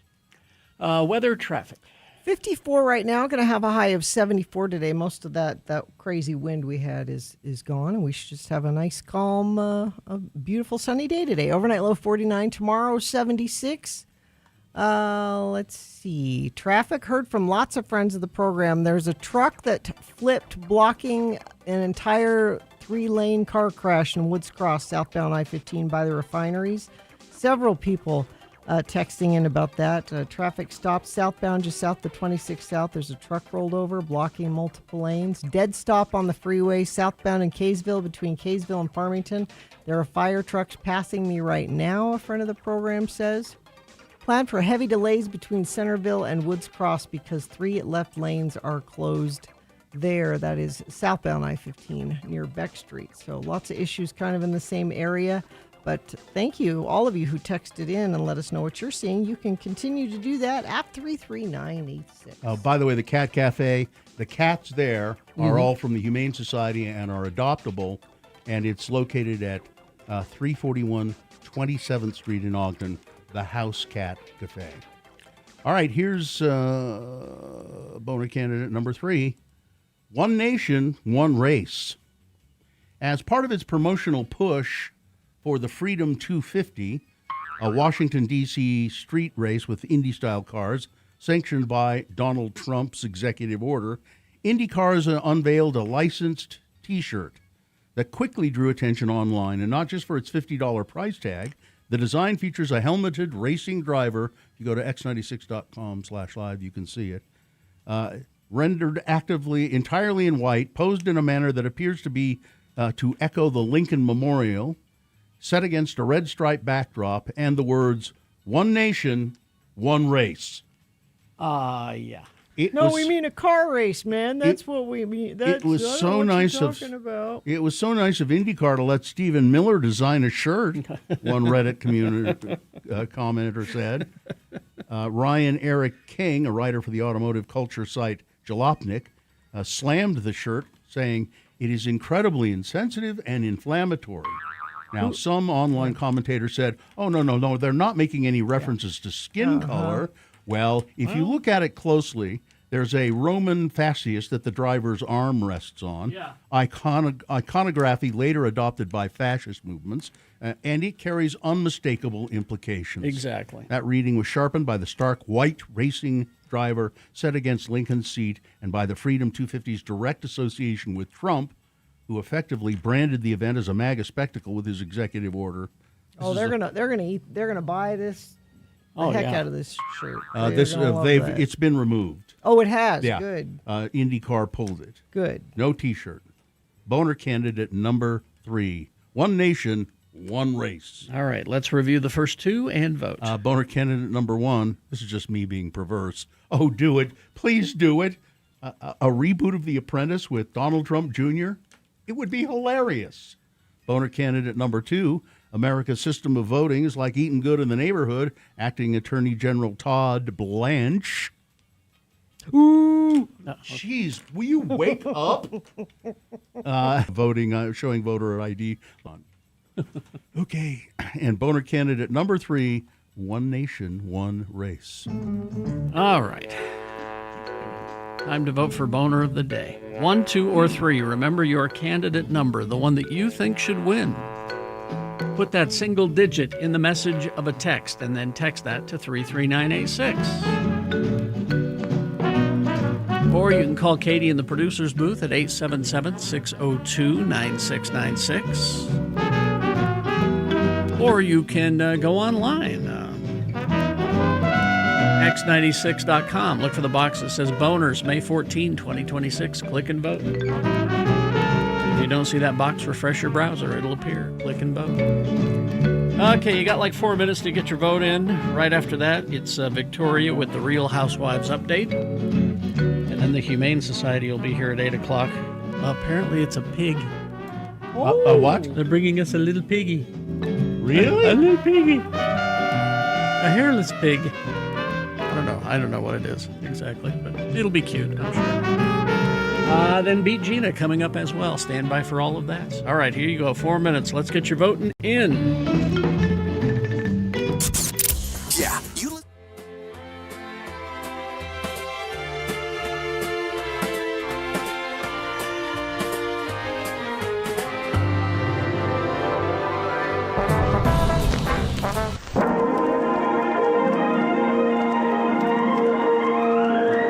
It's often said that people of Utah speak a language all their own. It's a language that's often confusing and even incomprehensible to newcomers here in the Beehive State. So, Radio from Hell presents a handy guide to help everyone understand how the natives speak. It's the Utah word of the day, and today's word is... Fill. Fill. F-I-L-L. Fill. And now, Mona Community Notes with a special emphasis today on the Utah drought. Thank you, ma'am. I'm the mayor of Mona, Utah, Don Criddle, here today with a dire report on our weather situation. Now, what situation? our water, my notes are a little messy here. Let me restate that. I am the mayor of Mona, Utah, Don Criddle, and I'm here today with a dire report on our water situation. Now, I've prepared a real detailed plan about... Hey, Daddy.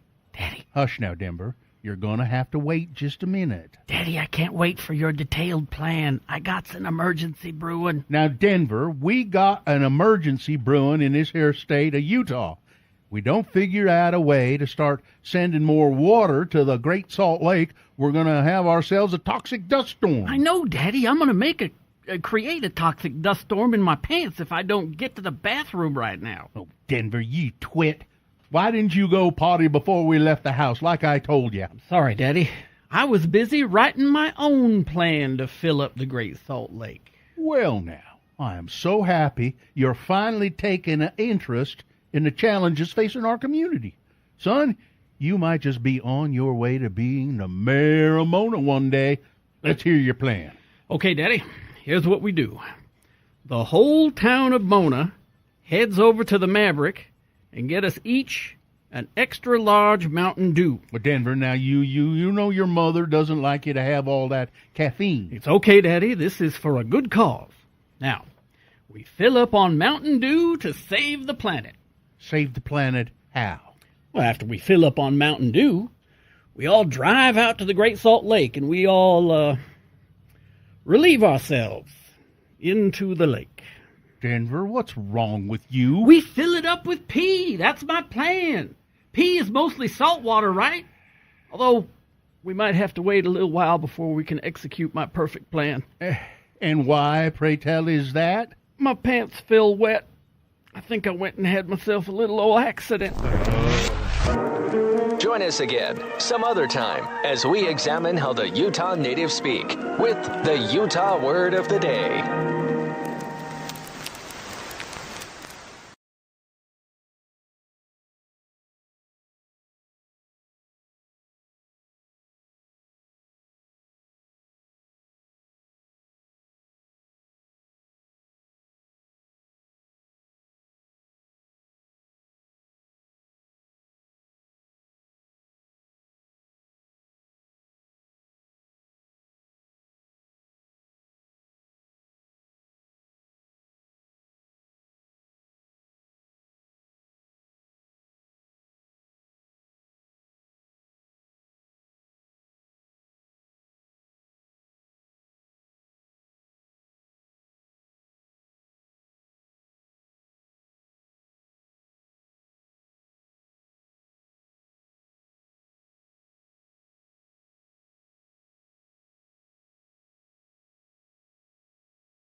Ward Boner of the Day. And the Boner of the Day is brought to you in part by honey-baked chicken with vegetables like carrots and potatoes.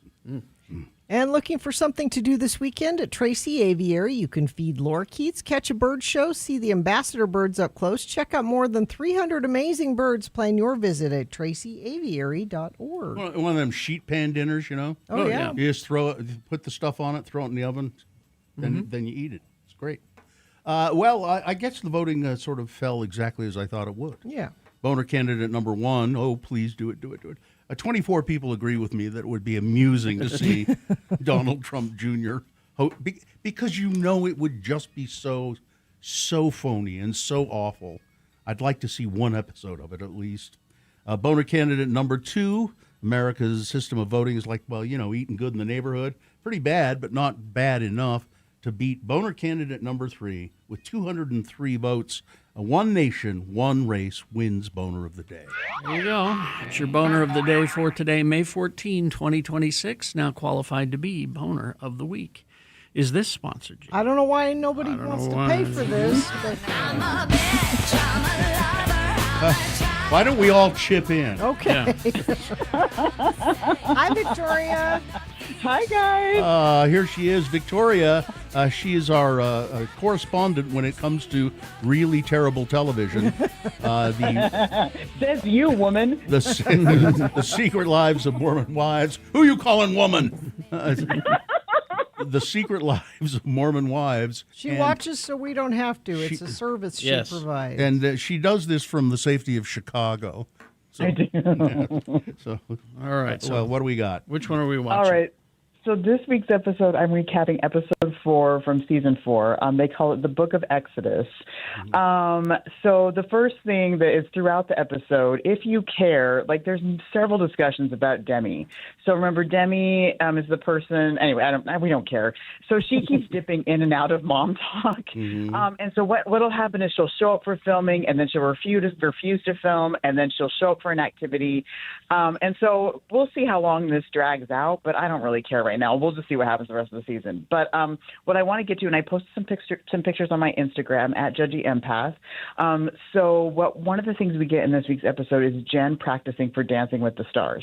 So I have a picture of this. I didn't watch the show. I've never actually seen Dancing with the Stars. But they cut to her practicing, and I see Jan Ravnik, and I know Jan Ravnik. Who's that? From the Taylor Swift Eras tour. Oh, okay. So he's a thing. He's a dancer. Google it. Yeah. He's a professional dancer. Yeah. If you Google it and then go to images, there's you can see multiple screenshots of where they feature him a lot throughout the tour. And so he's fine, but I was like, hey, I know who that is. So anyway, I gasped when I saw him. I had no idea what his connection. But anyway, the next two things I want to talk about is first about Taylor preparing for The Bachelorette. So in the previous episode is when earlier this season, she announced that she was going to be on The Bachelorette. So we're working up to that. And so Jesse and Miranda have this idea to get her ready by taking her to a speed dating event, which is at the Edison Social Club. I didn't post a picture of that. Oh, okay. Here in town. Yeah. Yeah. They came up from Happy Valley to go do a speed dating event. So I posted a picture. This is not the picture I meant to submit. And when I was preparing my stuff, I'm like, oh, we just get what we get. So what it is, there's a bingo card. And so they have to go around and just start conversations with people. And then they do the speed dating thing where you sit and then, rotate through. This was not Taylor's idea. Jesse and Miranda dragged her into it. She did not want to do it. But they all participate. And Jesse was still married at the time. So we get multiple shots of her talking to different guys and saying, well, isn't it so funny I'm married and I'm here at this event? I'm like, she's ridiculous. And so anyway, so while they're going through the event, one of the guys looks Taylor up and he shows her his phone. That's what I was going to show you a picture of. He's like, is this you? And it's a picture of the promotional picture of her promoting The Bachelorette. And she's like, yeah, that's me. And then she gets the hell out of there. She's like, I don't want to do this anymore. One of the things we get in the confessionals from her friends and from Mom Talk is that they're really hoping The Bachelorette will help her move on from Dakota. Boy.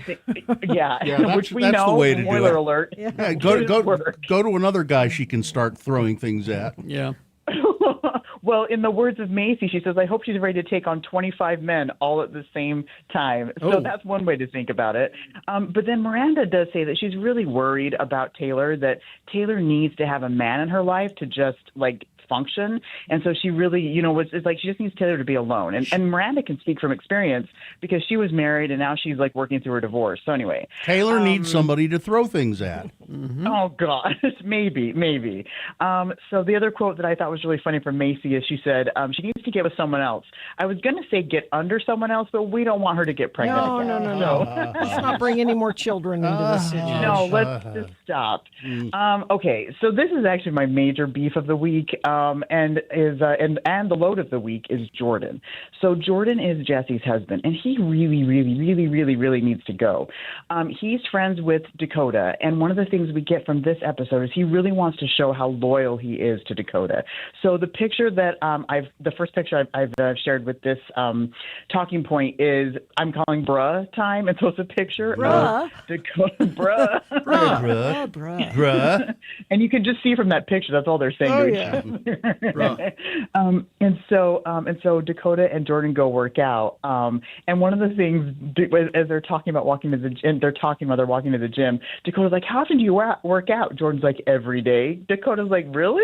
Jordan doesn't work out every day, and if he does, he should brag about it. Well, he doesn't look like somebody that works out every day. I think really what they should do is have Jordan work out with Jan Ravnik. Oh yes, let's have that. Yeah.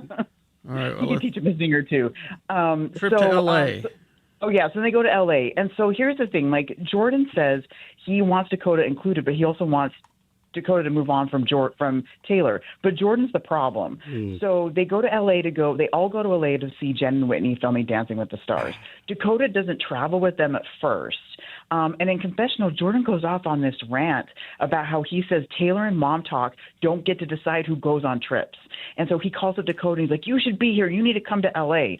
And one of the things is, like, no one would know who Jordan was without Mom Talk. Yeah. He seems to have this real contempt for the women and the attention they get. And he's trying to get this equanimity for dad talk that I just think is really gross. And it actually makes me think he might have issues with women, but I could be wrong. Is that the only thing you think is really gross about this? This week. We're going to start with Jordan. But Jordan's worse than Dakota. Because I will say, maybe whatever Dakota has going on with Taylor, like, he doesn't say stuff like this in confessional. And it's been building. Like, each week Jordan says this stuff that's just really icky about other women and the mom talkers. Okay. Anyway, but then he gets Dakota there, and we can already see, we'll hear more about this next week, but we can already see this isn't going to go well with Dakota and Jordan, or Dakota and Taylor being in the same house. Taylor brings a guy, like, to come hang out with them, and you would just see Dakota get so triggered by the toxicity of this. It's not good, and we know how it's going to end. So then I'm really mad at Jordan. He's not a great guy, but she is truly horrible. Yeah. I think it's complicated. You keep wanting to be an apologist. Listen, all the men on this show have problems with women. They're terrible, and they shouldn't even be on the show. No. Which, the men and the women are both, Carrie. Well, yeah.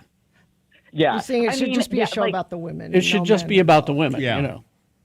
And I get it, like, what they're trying to do here, but and we'll see what happens, because from what I can tell on social media, there has been some backlash to this, and so we'll see if they cut back. Well, and here's the thing too: Jordan and Jesse are now getting divorced, and so we'll see if the producers insist on getting Jordan's side of things, or if he now gets to just, like, step back and just move aside. So we'll see. Bruh. Anyway, it's bruh, which is going to be the drinking game every week. Just like, ugh. So my drinking game this week is I'm actually calling Glass and Concrete and Stone. And you're going to take a drink each time someone says toxic. It is just a house, not a home. And Jordan, you were going to be on your way. So also happy birthday, David Byrne. All right. Thanks, if you know, you know. I know. Thank you, Victoria. 100%, bruh. 100%. Bruh. 100%, bruh. All right. Judgy Empath. That's where you go to follow Victoria on Instagram. All right. Yeah, thanks so much, guys. Thank you. Traffic, Gina. Crash at northbound I-15, 106 South in Sandy, off to the right shoulder. So that earlier rollover truck accident on Beck Street, 3 left lanes are closed. Plan for heavy delays between Centerville and Woods Cross. And lots of people texting in about that.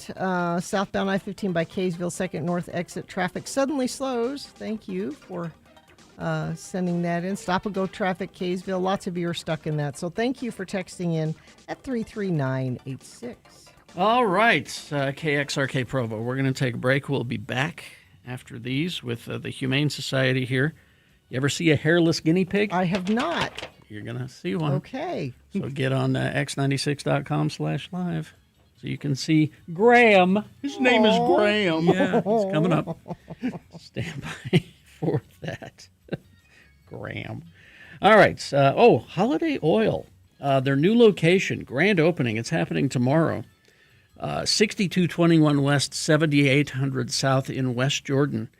And the grand opening event tomorrow is from 11 a.m. to 3 p.m. You can help celebrate the grand opening of the new Holiday Oil location in West Jordan. Refuel your vehicle and save big at the pump for one day only. Enjoy 50 cents off every gallon of gas all day long tomorrow, May 15th. Wow, that's a deal right there. Plus, get a free car wash when you fill up with 8 gallons or more.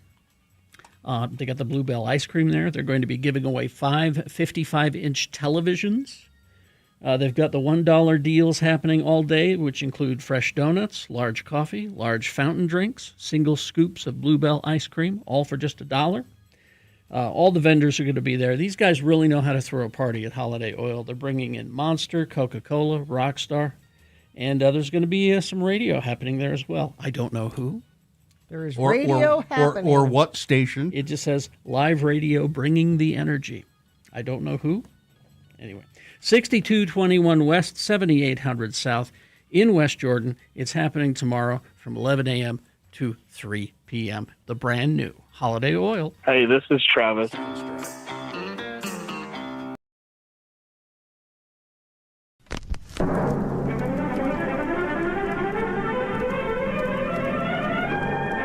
It's often said that the people of Utah speak a language all their own. It's a language that's often confusing and even incomprehensible to newcomers here in the Beehive State. So, Radio from Hell presents a handy guide to help everyone understand how the natives speak. It's the Utah word of the day. And today's word is...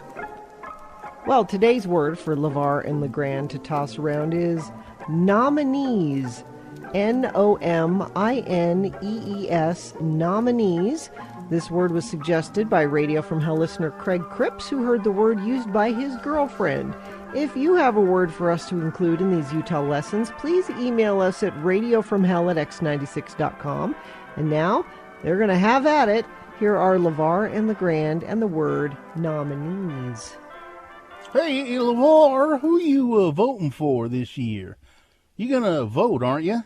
I mean, you better not be thinking of skipping this election. This will be maybe the most important election of our lives.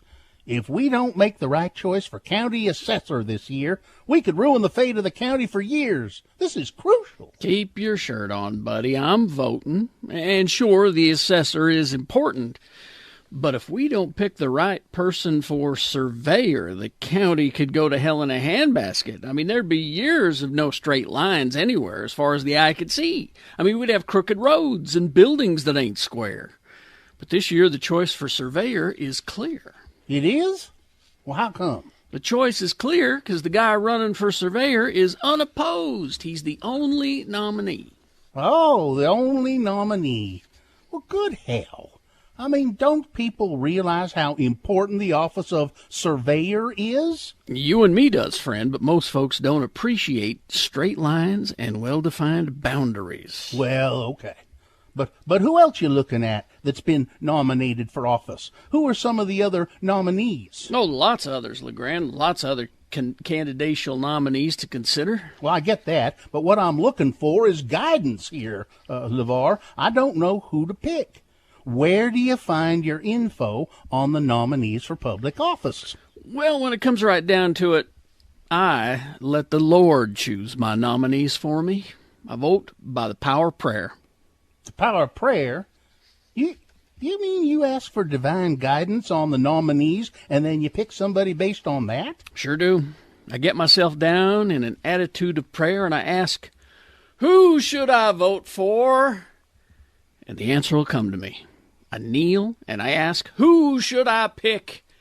And then the name of the nominee appears in my mind and I mark the spot and vote. Today, I got down and asked for guidance for several of the nominees. Well, and I'll then be damned. I voted. I'll be damned. And the names of the nominees came to you then? Yes, they did. Well, so you're going to vote now? You're going to vote for some of the nominees now? No, I can't vote right away. What with the praying on my knees, seems I've bruised my knees. They're tender and sore. I would vote today, but I need to rest. Nominees are too painful to get out there. Join us again some other time as we examine how the Utah natives speak with the Utah Word of the Day.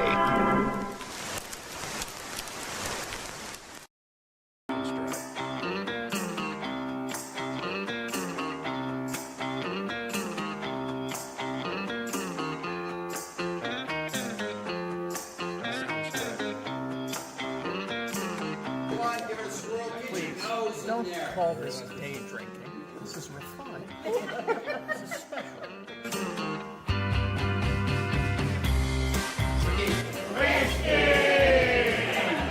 Cheers, everybody.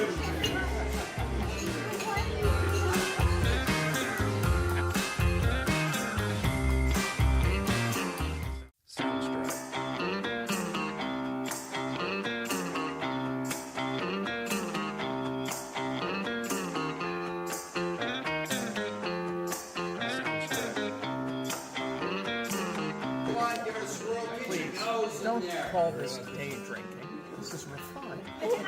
This is special.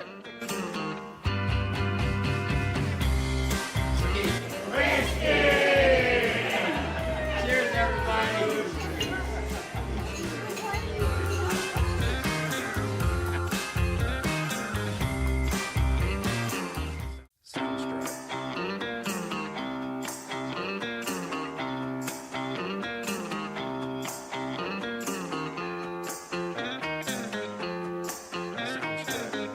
Like Jimmy did from Syracuse, who's looking for a hairless pet of some kind to live with him in Syracuse. In Syracuse. I hope you all have access to Radio from Hell at x96.com/live. Go to our YouTube channel because you'll see Graham, who is a hairless guinea pig that Maddie from the Humane Society has brought in for us. He is just amazing looking. Yeah, I had someone say recently that he looks like a mini hippopotamus, and I feel like that's probably like the best way to describe him. Yeah, or kind of a capybara. Yeah, guinea pigs are actually the closest relatives of capybaras. So if you've always wished that you could have a pet capybara, I mean, it's this like is a mini. Yes, it's a mini. I have never seen a hairless guinea pig before. Wow, he's astonishing. He's strange looking but cute at the same time. If that's what they say about me. Yeah. He's he almost doesn't look real. Yeah. I posted a little video of him on my Instagram page. If you can't be watching live right now, go back and watch that. Is there a picture of him at the Humane Society website too? Oh, yeah. We've got lots of pictures of Graham. You can check him out at utahhumane.org/adopt. We call this little guy a skinny pig. He's technically a hairless guinea pig, but it's kind of a fun little nickname for him. What kind of things does he eat? Oh, Graham loves the snack. He loves banana, he loves apple, lettuce, carrots, and his favorite is grapes. So he's a healthy eater. Yeah. He's 2 years old, and you can adopt him for like just $25, I think. Right? Yeah. His adoption fee is $25, and we'll also have a little go home bag to get Graham started in his new home as well. Now guinea pigs make remarkable noises, and I don't know if we can. Yeah, let's see if we can get Graham to make some noise.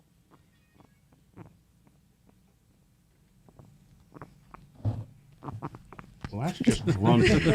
Can't you do that little cooing noise? He's just kind of grunting right Bill, now. he's not here for your amusement. He'll Graham. talk when he wants to talk. Graham, listen to me. Coo. Coo. I think we're just getting That's some okay. grand I think sound we're of just getting Graham some today. Now that I noticed there's a restriction. If you you could just adopt him. He could be a standalone pet. You don't have to have another guinea pig. You do not have to have another guinea pig. Graham has lived successfully with other guinea pigs in the past, but he is kind of a solitary fellow. He would prefer to have a larger enclosure where he can have some alone time if he would like to, which I totally get, Graham. I'm right there with you. Yep, me too. But if you have another guinea pig and you think you would be a good companion, it has to be a male. Yes, guinea pigs are actually one of the only animals that we cannot spay or neuter at the Humane Society of Utah. They're just very tiny and you need specialized equipment that we do not have access to.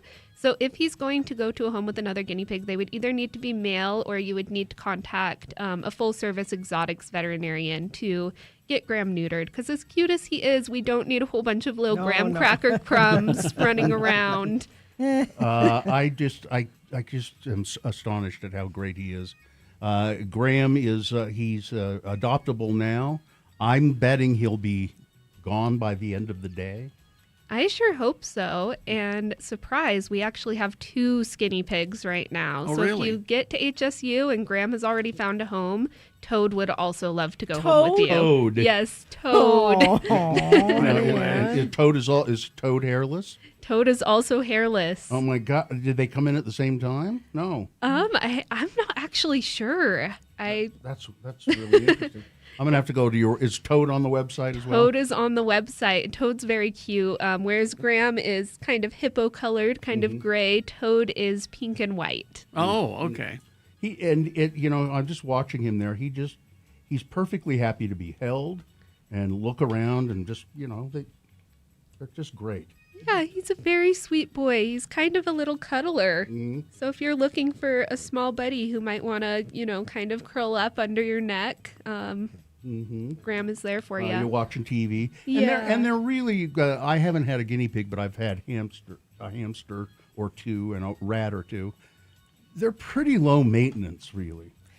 Speaking of that, if people are interested maybe in adopting Graham but have never had a guinea pig before, you guys will help Oh, absolutely. instruct them on everything they need to We know. have lots of resources. We can tell you what you need to get for housing. Like I said, he'll have a little go-home bag as well, so you'll have a little bit of a head start there. It's got his papers and information about his family history for genealogy, and it's got pictures of his mom and dad, so he's not lonely. It's Graham. You can adopt Graham from the Utah Humane Society, utahhumane.org/adopt.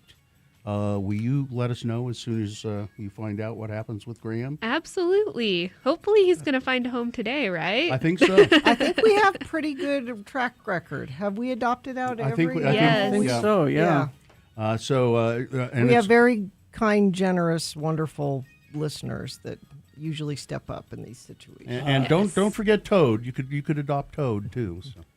Now our vet tech Sid said that there is a place that can fix the hamsters. There's a local. It's a Mountain West Veterinary Specialist Exotics Department. Apparently, they could do it. Well, there you go. If you got a little money, you can. So yeah, if you want to go that far, sure. Yeah. He's just adorable. Isn't he? I can't get enough of it. I know. He's just great. You think, Graham, do you have any more to say? He's going to be super chatty after you leave. Oh, 100%. Oh, he's going to headbutt the microphone. There we go. That's okay. That's how we know he's He's just grunting. All right. He's adorable, though. Well, thank you for bringing him in. Yeah, thank you. Nice to see you, Maddie. Good to see you all, too. It sounds like guinea pig music. It's puppy and kitty and guinea pig music. This is a guinea pig orchestra. All right, traffic jams. Okay, we've got that crash northbound I-1500 and 6 South in Sandy. Looks like we still have those issues in North Salt Lake, Woods Cross area from that earlier truck rollover. Main Street, North Salt Lake. Residual delays exist there. Heard from a few different friends of the program. Shepherd's Lane in Kaysville blocking 2 lanes there, southbound I-15. And whatever you're seeing, we always appreciate it when you text us and let us know. 33986. All right. We got some messages, a song, and then it's Beat Gina. Easy to play, easy to win the prize. It's multiple choice pop culture trivia. What is our prize today? It is tickets to see Foster the People Friday, September 18th at America First Field with special guest Goth Babe. All right, Foster the People tickets at 877-602-9696. Line up to play Beat Gina. We're going to play it after some messages and a song. Also some big boy news on the way. Stand by. X9.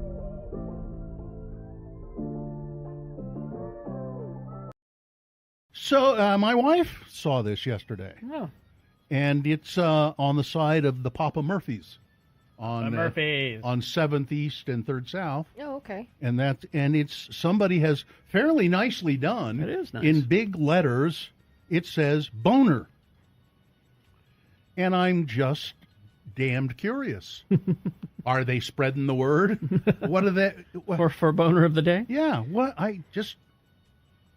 Or is it someone whose nickname is Boner? Could be, I suppose. It's a nicely done, big letters, big puffy letters, and an orange background, and it's the rare case of graffiti that you can read. Yeah, it's somebody who really wanted you to read that word. Yeah, and then down in the E, BONE, somebody's put LOL and a little laughing face. That's what that is. That's what it looks like to me. A little laughing face. I also appreciate their use of Halloween colors. I think that's nice. Yeah. Although, I want to know what the additions of those black smudges in the letters are. Because it's not like it's shading, I don't No, it's not. I think it's just to emphasize them. If you just left them kind of white, they wouldn't have. They wouldn't Maybe pop the as pop much. effect, okay. I prefer to think they're Halloween bats. I was going there too, but I didn't want to make a judgment. I'm going with the thematics here. Now, and if anybody knows anything about this, it's. I don't know how long it's been there. They haven't removed it yet, so maybe. I don't know. I don't know why Papa Murphy's would want that on the side of their building. It's facing third South. So it's the side of the store. Yeah. The front of the store is 7th East. Yeah. And by the way, I love Papa Murphy's pizza. Yes. Take and bake. That's what they do. I like their cinnamon wheel. Oh, I haven't had that. That one's really good. I like the Thai chili basil. Yep. But at any rate, there it is. And I don't know what to say about it other than if you know anything about it, let us know. You can call us at 877-602-9696 or text us anonymously, 33986. Now, would I be encouraging vandalism if I were to say we should use that as our background photo on our Twitter feed? On the Twitter main page, that's a good idea. You have the round circle picture, the avatar picture, but then you also have the background picture. Put that one up there. I have this photo saved in my phone. I can do that. For a week or two, maybe. Yeah. Yeah, I mean, I don't want to encourage whoever did it to do, to go out and deface buildings, but... Well, and there's no signature on it either that you can see, at least, No. from which graffiti artist did this. So yeah, usually the artist takes credit. There's something I just to the right that's not quite included in the photo that my wife took. It almost looks like splatter or like dripping of not the right way, though. I'm continuing the Halloween theme, and I think it's a ghost. See, there's this eye in his mouth. Could be. Okay. Could be. That's all I can see with the orange and black. That's where my brain goes. Yeah, it really is Halloween looking. My head didn't go there, but the minute you said it, I went, "Oh yeah, of course, it's a ghost." Yeah. So anyway, it's. I hate to say it's kind of cool, but I'm just so damn curious about why. Well, here's the thing about graffiti. A lot of larger cities have figured out that they need to. You're not going to stop it. Hard to do. Not going to stop it. Yeah. So what you do is you work with the artists. Mm-hmm. And on my treadmill, I have this program. It's a computer program where you can walk through cities, Mm-hmm. like I did an Egyptian walk and all of this. You walked like an Egyptian? Not like them, around them. But I'm walking through Toronto, Canada right now. And they, like a lot of cities, have specific streets where they work. You know, the city works with the artist and says, all right, you can do your work here. You know, nothing naughty. Yeah. You know, and you can sign it, and you get that wall for a week, and then the next guy gets the wall for the week. And you know, they kind of take pride in it. It becomes a tourist destination. Yeah. Maybe that's what we need to look at here. Maybe I'll stop by the Papa Murphy's in the next day or so. My family's going out of town, so I'm going to be, you know, taking care of my own food. Maybe Just you and your big house alone? Oh, okay. I'll go get myself a pizza and talk to them about it and see. Oh, well, it says that Papa Murphy's been closed. I live just up the street from it. No. And that graffiti is really recent, I think, since that building is closed, is what they're saying. When did... It hasn't been there long, maybe 2 weeks. I live in the neighborhood just east of there, and that Papa Murphy's is closed. It now. is? Yes. Well, where can I go to Papa Murphy's? I got one by my house, but you don't want to go that far south, No. do you? I swear that It's the one on 7th, right? Yeah, 7th East. Yeah, it says they're closed. Huh. Well, I'm going to check it out today, as a matter of fact. Let's see. Yeah, Papa Murphy's is out of that location, so they probably don't care about the graffiti. Yep. That makes sense. There's one across the street from Olympus High, I know. Yep. Well, now I'm going to have to one I find go to. one closer to me. Jeez. I don't want to go clear out there. No, you don't want to go that far. Oh, here's Bad Brad. Oh, it closed 2 days ago. Brad lives in that neighborhood. Oh. It closed 2 days ago. That's why. That's why, okay. Oh, That's there why you I'm go. surprised, because I know I saw it open recently. That's quick. That's a quick shutdown, I guess. Yeah, it looks like 7th North and 16th 1600 West is Yeah. the closest one to you. What? Yeah. Good luck.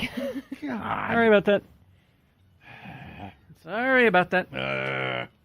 Well, anyway, it's whoever did it. I don't want to encourage it, but I kind of like it at the same time. And if anybody knows who did it, we won't rat you out.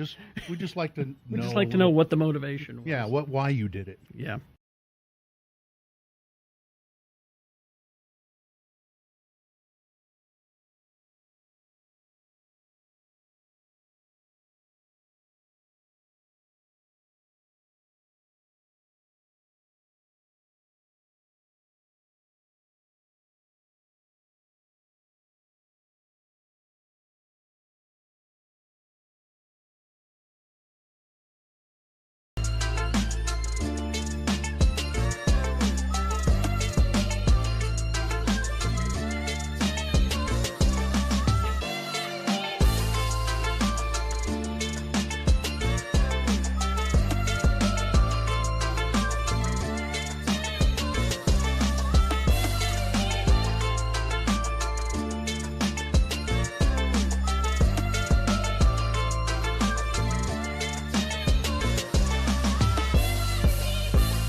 You want to see my bowling shoes?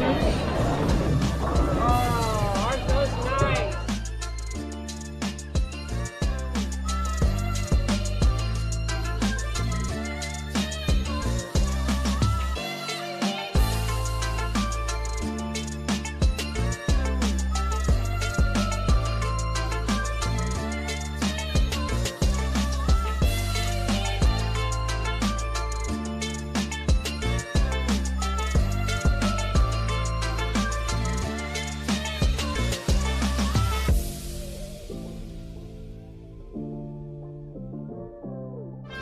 It's time once again for the fast-paced game where contestants can win fabulous prizes. Ooh. Will he or she win?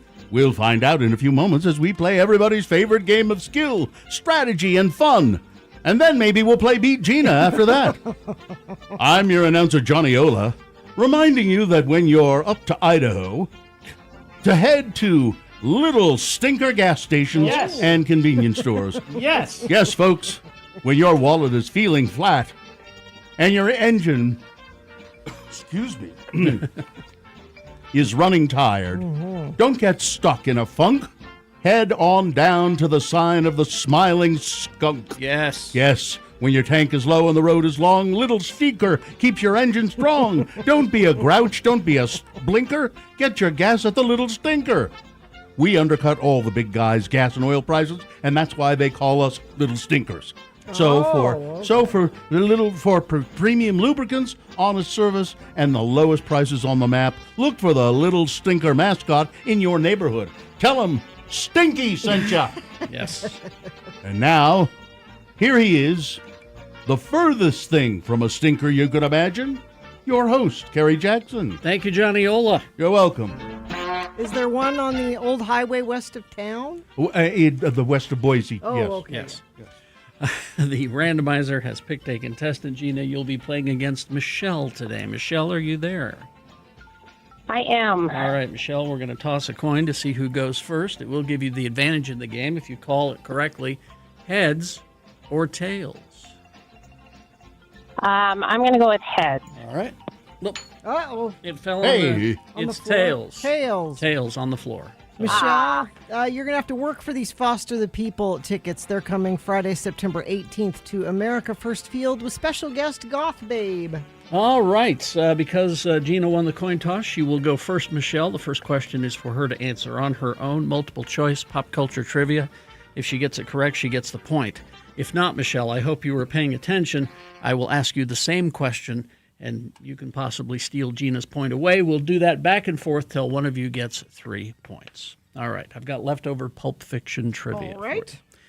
Gina, what song is playing during Uma Thurman and John Travolta's iconic dance scene? Is it 1, Girl, You'll Be a Woman Soon by Urge Overkill? Is it 2, You Never Can Tell by Chuck Berry? Is it 3, Three Little Pigs by Green Jelly? Or 4, Chainsaw Enema by the Pagan Raven King's Electric Church of Burning Witch Lords? That's a real thing, isn't it? Yes. Yeah.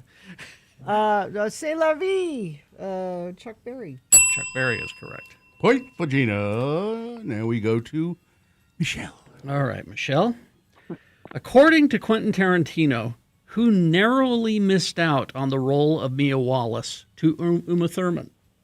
So it was like between Uma and this other person, and they went with Uma. Mrs. Zola was briefly in the running for Was she not? Yes. Well, she's not on my list, but is it 1, Jennifer Aniston? Is it 2, Jennifer Connelly? Is it 3, Jean Stapleton? Or 4, and then there's Maude? Oh. I'm going to go with 2. Jennifer Connelly? I wish. Boy, I'd like to see that. No, sorry. No, Jennifer Aniston would have been terrible for that. Is that your answer? Yeah. Yeah, she would not have been good. Yeah. No. That's Jennifer he Connelly. made the right choice. I think so. Although Michelle did not. No. Mrs. Zola would have been very good in that role, too, I have to say. That's true. All right, it's 2-0, Gina's favor.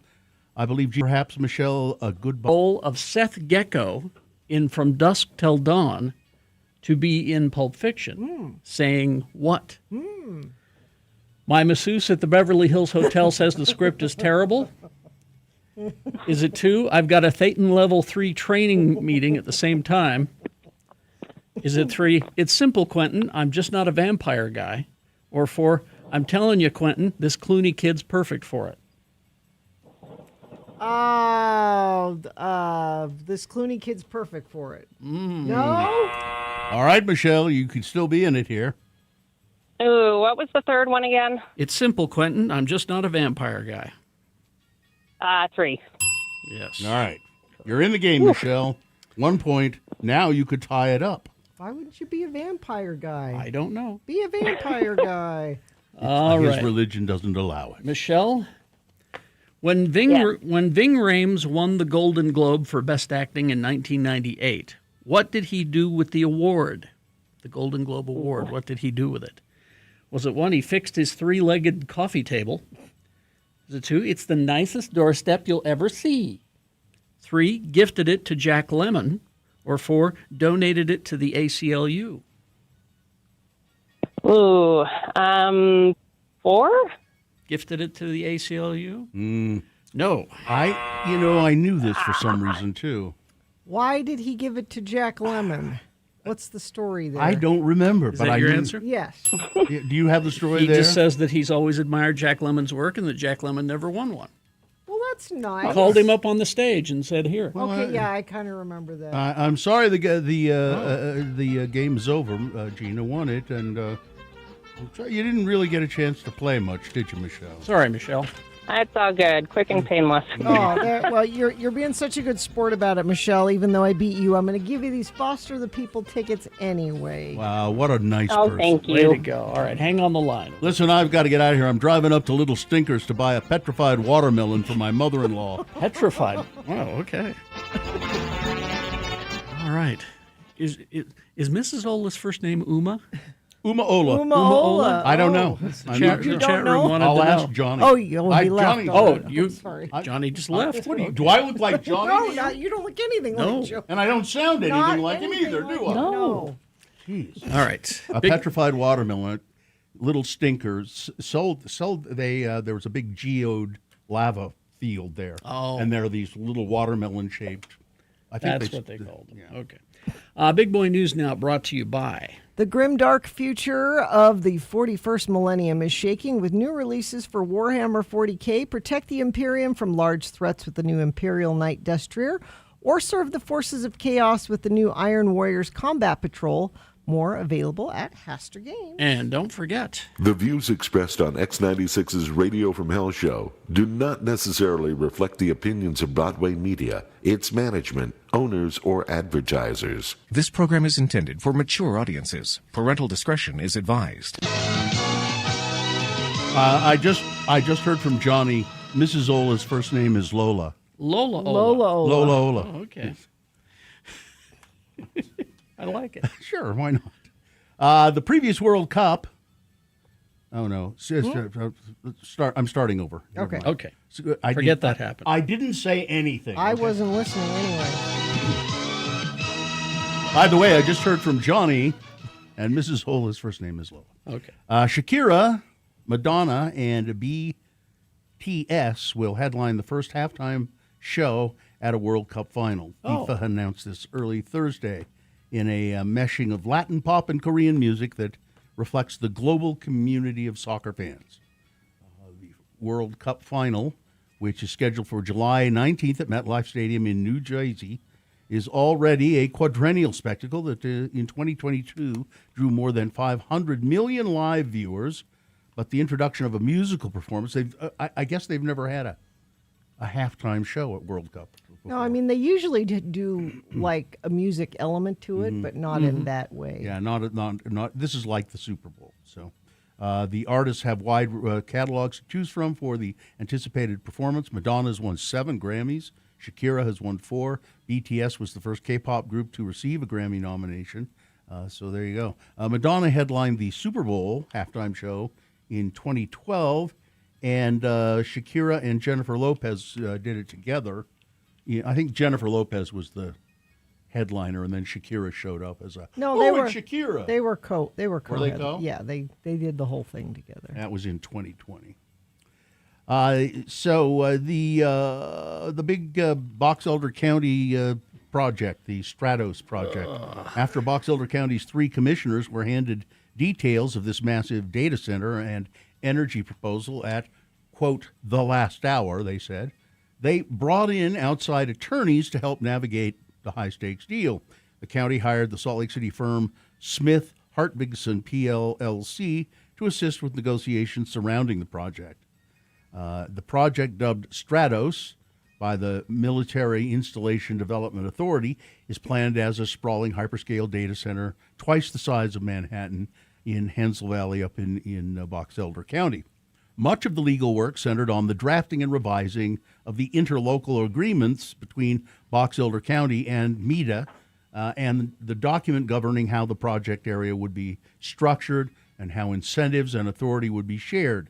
The commission unanimously approved the agreement and the project area tied to the development at a May 4th meeting. The county owes that law firm about $20,000 for 63 hours of work in April, according to an invoice that the Salt Lake Tribune got. The billing covers work beginning April 15th, a week before the proposal first appeared on the commissioner's agenda at an April 22nd meeting, through the end of the month. The work began before the county had any formal agreement in place with the firm, which wasn't signed until April 28th. So it's just, they say, oh, this was really last minute, and we were surprised by it. They had some idea of what was going on, and they tried to get everything in line by hiring a law firm. The state wildlife officials said that the so-called wild horse fire burning southwest of the town in Leamington in Millard County, as of 3:45, this was yesterday. Let me see if I can find it. It was 400 acres. Now it's grown. As of 10 o'clock last night, it grew up to 1,000 acres. It's called the Wild Horse Fire. Cause of the fire under investigation. I don't know what the situation is now, but it's 1,200 acres. So it's still growing. 1,200 acres, 5% containment. They're saying. And where is this exactly? Millard By Kent, Delta? kind of out that way. All right. Data obtained by Fox 13 in 2025 found that school lunch debt across the state of Utah grew to more than $3.6 million, up 31% from 2024. This year, their research shows the debt is approaching $4 million. There should be no such thing. That's a 7% increase. Well, there is. Fox has launched Erase the Lunch Debt Initiative. That's good of them in 2023. I mean, we shouldn't have to do this, but it's for if you want to make a donation to help ease the lunch debt in Utah. And it'd be a tax-deductible donation. But again, as Gina said, we shouldn't have to do that. I would love our legislature to spend more time on things like this than the data center and things like that. Elon Musk traveled to China with Donald Trump this week, despite his ongoing trial over his lawsuit with OpenAI and a federal judge's order that he remain at the ready to be recalled to testify. When you're rich, you can do whatever you want. The trial is set for a lawsuit that Musk filed against artificial intelligence startup OpenAI. Musk, a co-founder of OpenAI, alleges the company has betrayed its original nonprofit mission by creating a for-profit arm. He testified in the trial in Oakland, California, over 3 days last month. Before Musk left the witness stand, Judge Yvonne Gonzalez Rogers said, if there's any reason we need to call you back, you need to be available to testify until we tell you otherwise. That means, Stay available to get into the courthouse. Yes, the judge, he says, so that means I have to be available to testify at any time? Yes, the judge said. Yes. Yes, okay, I will. And then now he went to China. Because what are they? Because he's. Because what are you going to do? Yeah, what are you going to do? To me? Fine him. Are you going to put me in jail? He'll reach in the couch cushion and pull out all the money that you need for a fine. Apparently, the chances that he will be recalled are quite slim, but nonetheless, when a judge tells you don't do this thing, you don't do that thing. House Speaker Mike Johnson and Senate Majority Leader John Thune told Huffington Post they're not familiar with Donald Trump's efforts to boost his compensation. They never are. But Tom Republicans aren't really eager to discuss the prospect of Donald Trump ordering his own administration to pay him as much as $10 billion in a legal settlement. Mm-hmm. Trump sued the Internal Revenue Service in January after he'd been back in office over a year over the unlawful release of his tax returns by a government contractor during his first term. New York Times reported this week that Trump's attorneys are in settlement talks with the Justice Department, aiming to reach an agreement before a judge has a chance to throw the case out. Trump sued for $10 billion. That would double his net worth. Mm-hmm. It seems unlikely he will ultimately receive $10 billion. He shouldn't receive anything. No, he shouldn't. No. But he wants to get this taken care of quickly because he's going to before the midterms and all that. But also there's a new judge coming on. He might throw it out. They might throw it out, Yeah. and he wants to make part of the deal that the IRS is never allowed to look into his finances or his kids' finances ever. You should not be okay with this, people. Yeah, but Hunter Biden sold a painting. Yeah. Okay, You should not be okay with this. Finally, this Japanese manufacturer Otasuki reports overwhelming demand for its monster wolf robots. Oh my God! Following record bear encounters. Oh jeez. Who knew that there were a lot of bears in Japan? 13 deaths have been caused by bears, over 200 injuries in just a year's time. 13 bears have been killing the Japanese right and left. Yeah. The company has received approximately 50 orders this year. We make them by hand, these robotic wolves. We cannot make them fast enough now. We are asking our customers to wait 2 to 3 months before we can bring them out. Wow. Originally targeting farmers, clients now include construction sites and golf courses, as bear sightings exceeded 50,000 nationwide. Wow. I want one for my yard now. Each wolf is $4,000, so that's just jump change for you. Wolf-shaped device featuring a glowing red LED eyes, artificial fur, solar panels and sensors, so that you can power it, and speakers. Now it doesn't roam around. No, it's fixed, but its head moves and it makes really loud, angry noises. It's enough to keep the bear away. Well, hopefully. Initially considered novelty items when launched in 2016, the robots are being upgraded with wheels and portable versions for hikers and for children. You can just push it in front of you as you're hiking. Yeah, or set it up at your campsite. Oh, there you go. Parole the perimeter. I mean, it looks like a Halloween decoration. Yeah, looks like something you'd get at Spirit of Halloween. Yeah, but wow, that's pretty wild. Sports, weather, traffic. Well, Dale Earnhardt Jr. fears arrest if he visits his dad's grave. Why? Due to the NASCAR legend's wife. What? Dale Earnhardt Jr. and his sister Kelly have both claimed that they are unwelcome at their father's grave and could even be arrested if they visit. It's money fights, isn't it? Dale Earnhardt's daughter has raised concerns that she and her brother Dale Jr. fear arrest if they try to visit their father's gravesite, claiming they could face repercussions from their stepmother, Teresa Earnhardt. The nation, of course, as Bill remembers all too well, was stunned by the death of the NASCAR legend in 2001 at just 49 years of age in a tragic accident at the Daytona 500. I walked into the 7-Eleven in Las Vegas, and the clerk said to me, "Did you hear about Dale?"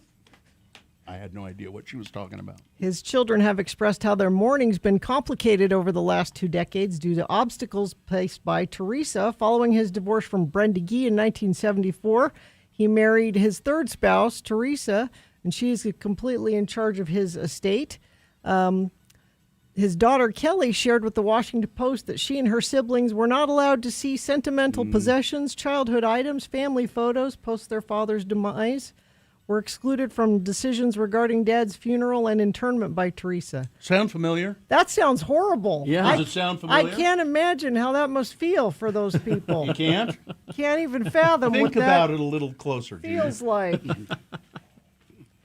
Anyway, Real Salt Lake won yesterday. Okay. 3-0 over Houston Dynamo. We've still got the NBA playoffs going on.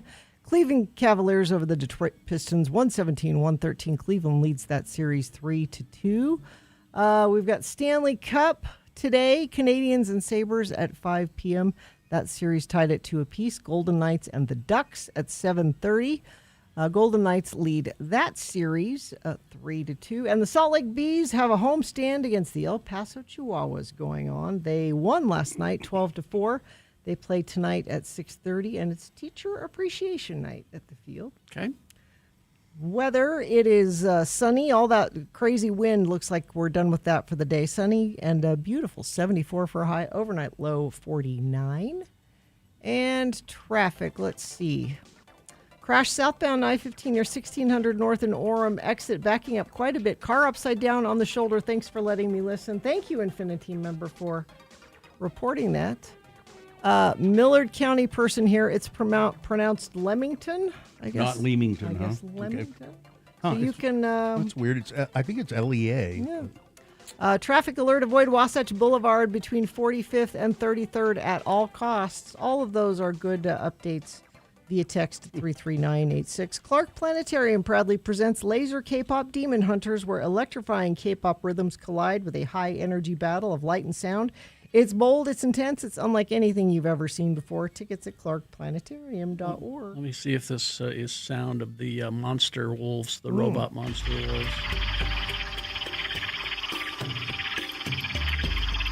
That's the head going back and forth. I saw that little. It doesn't sound like an animal. No, it's like it's got flashing lights.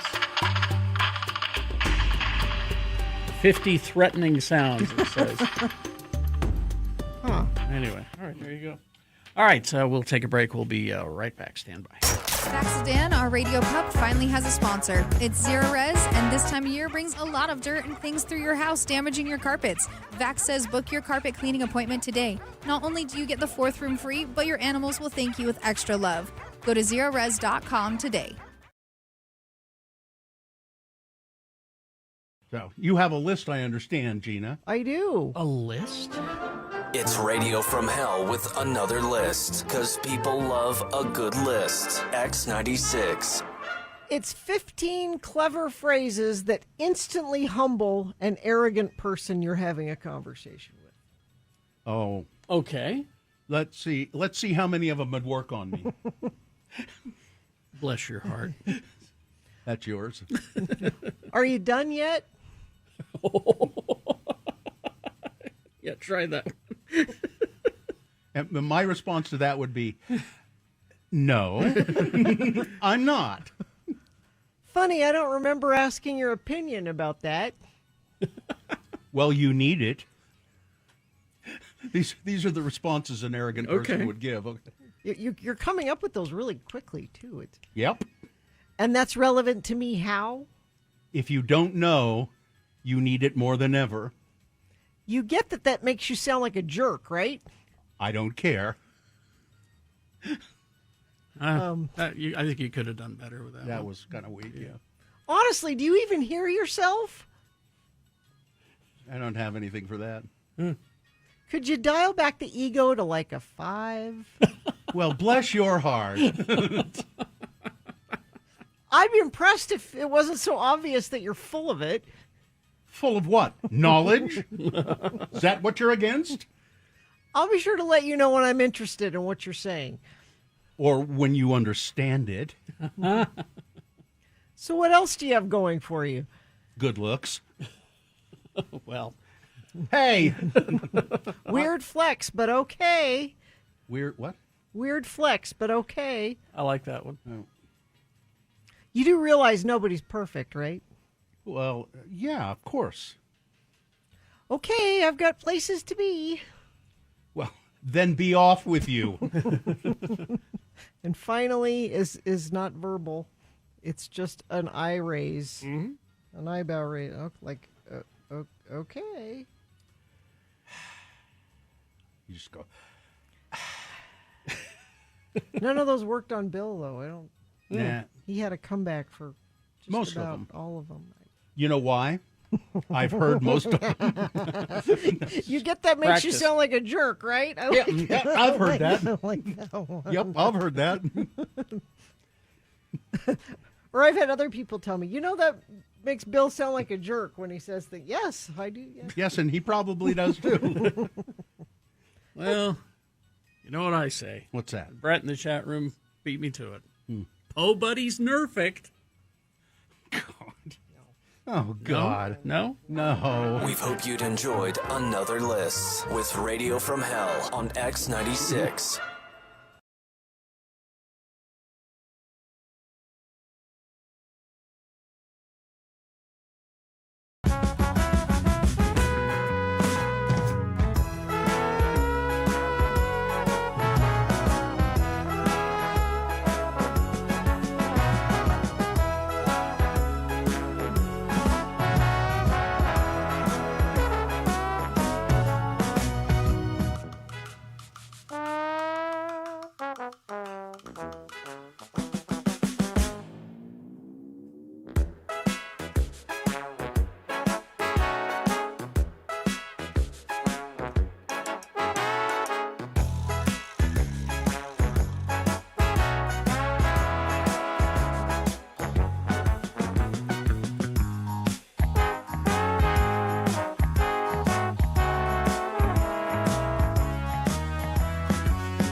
96. All right, 8:48. Now, I'm fairly certain you didn't do this yesterday, but if I had been here, I would have insisted that the opening number be Danger Zone. Because it's the 40th anniversary of Top Gun was yesterday. Really? Now, you remember I went to Florida when my Navy son Festus was there when they released the new Top Gun back in 2022. I flew all the way to Florida to go to a movie because I love Top Gun. You do? And my kid's in the Navy, so it all fits. Wait a minute. You love Top Gun? It's true. I didn't know that. So when I heard that they were doing this 40th anniversary re-release of the original Top Gun, The original. You didn't decide to do something predictable, did you? Did you? I was excited because what they announced was they were going to do a double feature and show back to back Oh, okay. the first one and then the new one that came out in 2022. So since I can't go to the movies with my son, Daddy Gary was also in the Navy. Oh. And I didn't know that. Yeah. And he was a conscientious objector. That's all. That's He was another. a draft He was dodger. he filed for conscientious objector status, but he was in the Navy for a time until he said, "This is dumb. I don't want to do this anymore." But I said, "Will you go with me to this Top Gun?" He's like, "Absolutely, I'll go with you." And I told Festus we were going, and he's like, "Okay, I want you to take a picture of you guys there, and of course I will do that." So I told Daddy Gary, I bought tickets. I'll come pick you up. What could go wrong? What could go? How do you know something went wrong? Because something did. I'm sure of it. You have not told us the story yet, but before we went to break, and you said it's a story, and I thought something went wrong. So I bought the tickets online. You went with Richard Gere? Yeah, I did. There's a picture of me and Richard Gere at the movie last night. x96.com/live. So I bought the tickets online. I said, "Daddy Gary, I'll come pick you up." But part of the showing of this is that they've reformatted it for IMAX. Okay. So I'm looking for the closest IMAX, and the closest IMAX was in West Valley, which I have never been to that theater. I've been to at the Valley Fair, right? Well, yes. Yeah. It's out that way. Apparently there are 2 theaters out that way. Yeah. Yeah. So I got the tickets. I go pick him up. We head out to West Valley, get to the theater, go inside. I buy popcorn. He buys popcorn. We got a drink. We're walking up to the ticket counter. I show my phone. Did you make him buy your own popcorn? No, I bought his popcorn. Okay. This was all my treat. And I show my phone, and the clerk said, these are for the Megaplex. This isn't the Megaplex. This isn't the Megaplex. I'm like, oh man. I'm like, where's that? And he said at the Valley Fair Mall. And this is how often I'm in West Valley. The Valley Fair Mall. I don't know what's the Valley Fair. I don't know. So I got to get on and map myself to the Valley Fair Mall because I can't just drive there. But we've already bought the popcorn and the drinks. You take it with you. So you take it with you. We go inside. We're already late because we had an extra 20 minutes we weren't planning on. Oh, you've seen it before. We walk in, but the beginning's some of the best part. You walk in and the You ticket... didn't miss the volleyball scene, did you? No. Okay, good. Of course. The ticket taker at the Megaplex, we had the popcorn, and she said, "Oh, you can't bring that in here." And I said, "That's different theater." I said, "Look, I didn't bring it from home. Obviously, it has like Cinemark on the bag." Well, they don't care. And she said, "No." She said, "They're a competitor." And I said, "I bought the tickets. I went to the wrong theater. I bought the treats. You're really going to make me throw these away and not bring them in?" She's like, "I can't let you bring." She's like, "You can talk to my manager." I'm like, "Okay, where's your manager?" We're already late. Yeah. Where's your manager? What's Daddy Gary doing this whole time? I'm handling this. He's just standing in the back. He's standing there handling going, this. it's a typical time with Gina. But the manager is working their snack bar, which there's a line there. So I have to wait. And I picked up a candy bar because I'm like, I will buy something here. So I'm not just not buying treats here. I picked up a candy bar and talked to the manager, and he was actually very nice. He's like, it actually happens all the time. It's fine. You can take the popcorn in. Okay, finally, so we're going in. And I told Festus I'll take a picture of me and Daddy Gary in front of like the Top Gun poster. Okay. And send it to you. But we're already late, so we walk past the poster. Yeah, you can't possibly do that after the movie. Well, so I said, yeah, we're late. We'll do it after. Mm-hmm.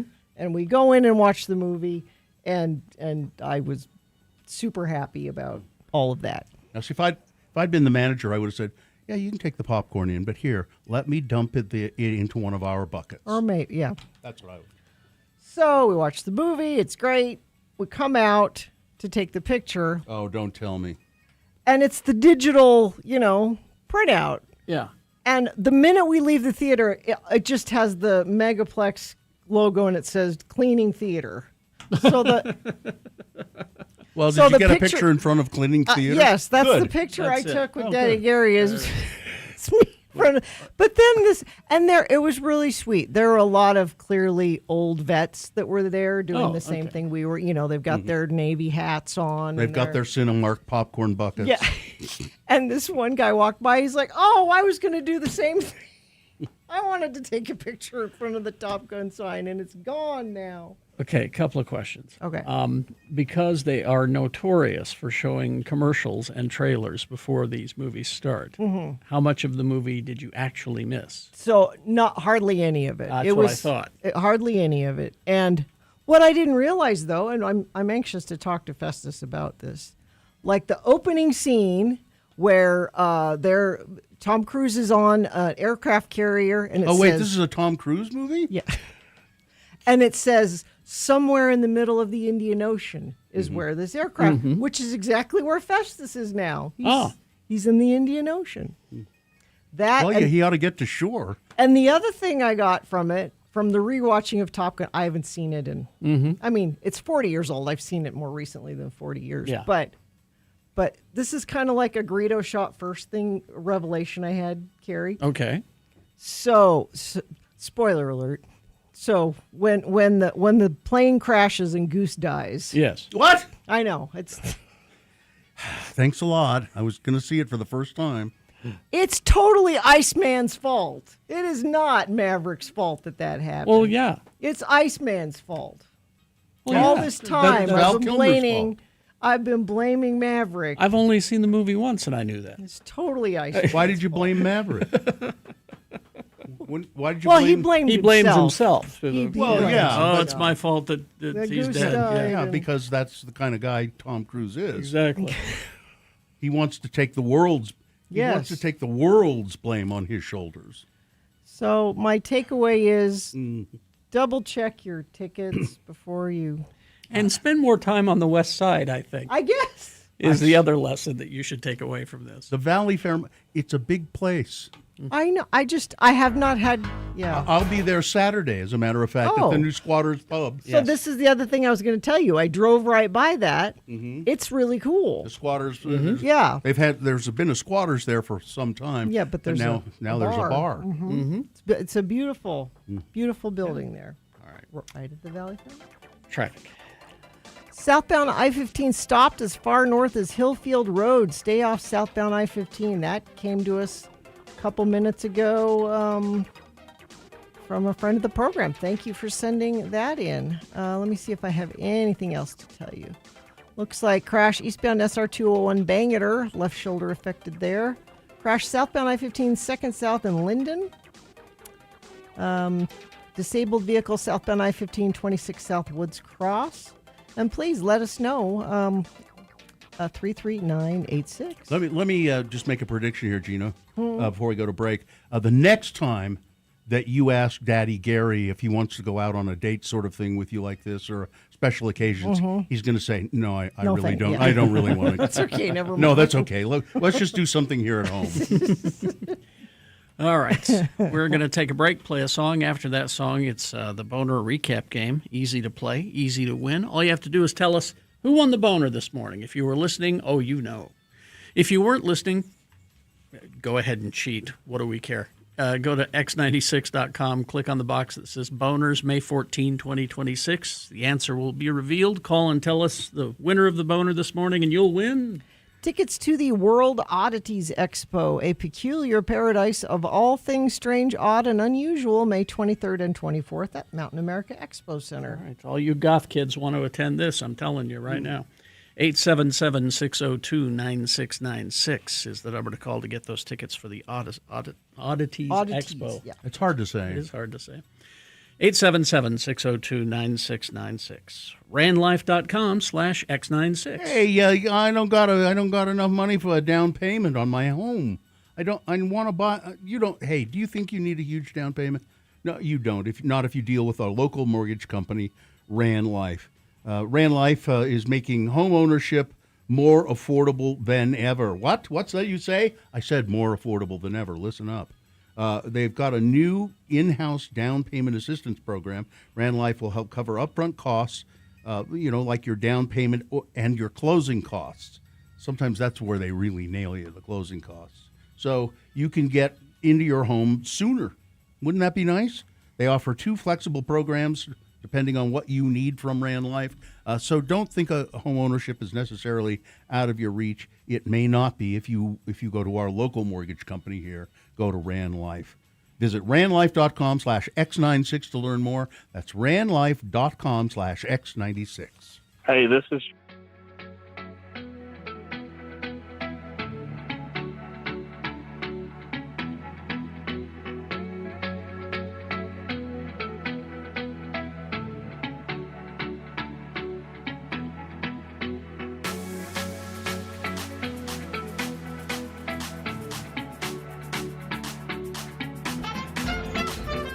I'm professional studio announcer Johnny O. And guys, I'm going to let you in on a little secret. Yes. If you want to get the gals, do what I do. Girls can't resist a man who wears a Kiss Me necktie because it glows in the dark. By day, it's a lovely swank tie. By night, a call to love in glowing words. Men, boys, amaze your friends. Surprise and thrill every girl you meet. Be different and the life of the party in any crowd. Wow. Here's the most amazing, spectacular necktie you ever wore. A smart, wrinkle-proof, tailored cravat, which at night glows with the thrilling message. Will you kiss me in the dark, baby? Don't confuse this magnificent necktie with any ordinary novelty tie. No. You might expect to pay $2 or even $3 I would. for a tie like this for daytime wear. I would but expect now, to, yes. Now, this fine cravat can be yours for just $1.49. This is outrageous. And if you are not completely satisfied, just return the tie for a full refund. Rush your order now to Glow in the Dark Necktie Company, Chicago, Illinois. And now, here's a man who says, there should be a baked potato bar at every meal. Your Beat Gina host, Carrie Jackson. Sir, I wore this glow-in-the-dark Kiss Me necktie to several dark parties, and I did not get kissed. It didn't work. Where do I get a refund? We'll refund your money completely. Just send your request to Glow in the Dark Necktie Company, Chicago, Illinois. Chicago, Illinois. Thank you. All right, the randomizer has picked a contestant. Gina, you'll be playing against Michelle today. Michelle, are you there? Hello. I need a necktie like that. Yeah. Doesn't everybody? Kiss me in the dark, baby. That's right. Hey, Michelle, we're going to toss a coin to see who goes first. It will give you an advantage if you win the coin toss. Heads or tails? Heads. All right, let's go. And it is tails. Oh. Sorry. You're one step further away from winning these tickets to see 21 Pilots August 18th at the Delta Center. Now, because Gina won the coin toss, that means the first question is for her, Michelle. It's multiple choice, pop culture trivia. Today it's Twilight trivia because it's Kristen Stewart's birthday. And if it's multiple choice, if she gets the answer correctly, she gets the point. If not, I will allow you, Michelle, to answer the same question and steal the point away from her. We'll go back and forth till one of you gets 3 points. Gina's in the lead. She already has the advantage. What are you prepared to do in Gina's name if she wins today? A donation to the road home. Thank All you. right, there we go. Okay, let's begin. Gina, first question for you, Twilight trivia. Okay. Robert Pattinson stated in an interview that this movie, the first Twilight movie, was his first American role. And he had no formal training to do what? Was it 1, drive on the right side of the road? Was it 2, shout terms like fake news, America first, and the election was rigged? 3, perfect his American accent? Or 4, licking Cheeto dust off of his fingers? All American things. I'm going to say American accent. American accent. All right, that's a point for Gina. All right, here we And go. now we go to Michelle. Michelle, Kristen Stewart wears brown contacts for filming to match Bella's eye color. What is her real eye color? Kristen Stewart's real eye color. All of these are real colors. Okay. Is it 1, Snugglepuss, 2, green, 3, blue, or 4, sulking room pink? I'm going to go with 2. Green is correct. I want a sulking room. That's what I get from that. A sulking room. room where I sulk. And I it's want that, and it's that dirty pink, Yeah. like hospital pink. You know? You're welcome to use my child's room. There's already sulking Yes. going on. It's in there. experienced sulking. All right, it's 1-1. We go back to Gina now. Gina, what was the book Twilight originally named? It had a working title before it became Twilight. Okay. What was the working name? Was it 1, I'm deleting Tinder? Is it 2, counting the days till the apocalypse? Is it 3, but her emails? Or 4, forks? Well, it takes place in Forks, Washington. So I'm going with Forks. Wow. You thought that was a trick. I didn't thought you? it was a trick. Wow. All right, 2-1. Now, Michelle, you have a chance to tie. All right, Michelle. When Bella is searching the internet and finds the link for the bookstore in Port Angeles, the link above it is for Little Brown. What is the importance of Little Brown? Is it 1, Little Brown is the publisher of the Twilight Saga? Is it 2, Little Brown is the nickname for Stephenie Meyer used by her father? Is it 3, Little Brown is the alternative title for another Stephenie Meyer sci-fi book, but instead she went with Open the Spaceship, I Gotta Poop? Is it 4, it's a long way for that one, Boy, but you end with poop, and it's just, solid. Or is it 4? Or is it 4, Little Brown is the subheading for the book title, Napoleon's Hemorrhoids? Oh, that's a hard one. I'm going to go with the nickname. Little Brown is the nickname for Stephenie Meyer used by her father? I'm sorry. Sure. Oh, Gina, you could win with this. Little Brown is a publisher. Yeah, correct. that's right. Wow. Gina wins the game. I'm sorry, Michelle. Wow. She's humiliated you. Oh, Michelle Yeah. seems nice. I don't want to She does seem nice, humiliate yeah. Michelle. Well, but you have. Michelle, would it make you feel better if I gave you the 21 Pilots tickets even though I beat you? Absolutely. All right, And I'm let's- not going to be sad about losing to Twilight trivia. You should be proud of that. All right. Hang on the line. Tell you how Thank to you. get those tickets. I've got to go. I'm going to go stand in the closet and read my necktie. Tell me if it works. All right.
and said, I know who won the boner of the day. Stephen in Lehigh, you got to call us right now, 877-602-9696. That's how we do the boner recap. You don't text that in. From Lehigh. From Lehigh. Lehigh. So. Do I need to explain it to you, Bill, how it works? Well, no, you don't. You don't have to explain. I know how the boner recap works. I just don't. I'm never quite sure when it's going to happen. It's right. It's always right now. Are you sure? Yeah. Right now. I don't know. It seems kind of weird. Do we have? Okay, but I'll bet. Is there anybody there? Rick. This is Rick. Hi, Rick. Oh, really? Yeah. So you knew, Rick, that it was time for the boner recap. No surprise to Rick. I did. Oh. I get a little tired sometimes. That's why Rick's here to help, Bill. You don't have to remember. Rick will help you. Rick, I guess you want to do the boner recap thing then, right? I do. Okay. How badly do you want to do it? Pretty bad. Okay. Well, what's the prize, Gina? The prize is don't miss the World Oddities Expo, a peculiar paradise of all things strange, odd, and unusual, May 23rd and 24th at Mountain America Expo Center in Sandy. Rick, I can see why your response was when I asked you how bad you wanted to win this prize. Your response was pretty bad. So what I'll do here is I'll read these three boner candidates if I can find them. I'm not sure where I put them. But when I find them, I'll read them to you. Then you tell me which one was the winner, and then you'll win that prize, the Oddities Expo. So you ready to do that? Yes. Okay, well, I'm not quite yet. So did you hear the boner candidates earlier? I did. Okay, good. Here we go. Tell me which one of these was the winner. Boner candidate number one. Oh, do it. Please do it. Please, please, please, please. That's just me begging and pleading for something that really shouldn't happen. But there had been some talk. I wonder if it will happen, that Amazon would produce a new version of The Apprentice with Don Jr. It might. I don't know. Don Jr.'s pretty busy right now stealing our tax dollars, so I don't know. Yeah. Then there was boner candidate number two. America's system of voting, it's like eating good in the neighborhood. The acting attorney general of the United States of America, Todd Blanche. Ooh, jeez. I don't know what I'm doing. He had people raising their eyebrows after they defended. He defended voter ID restrictions by attempting to bring up a real world scenario. You're welcome. It's at the drive-through. Oh, I see. I love it. He said people have to show IDs to go into restaurants, like Applebee's.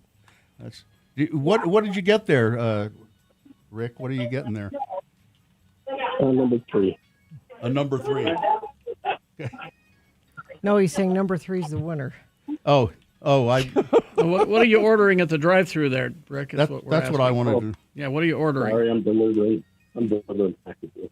He's delivering packages. Delivering okay. packages. So you're right, number three. It was One Nation, One Race, the IndyCar people putting out a T-shirt that said One Nation, One Race, and then quickly pulling it back when everybody said, that's racist, don't you?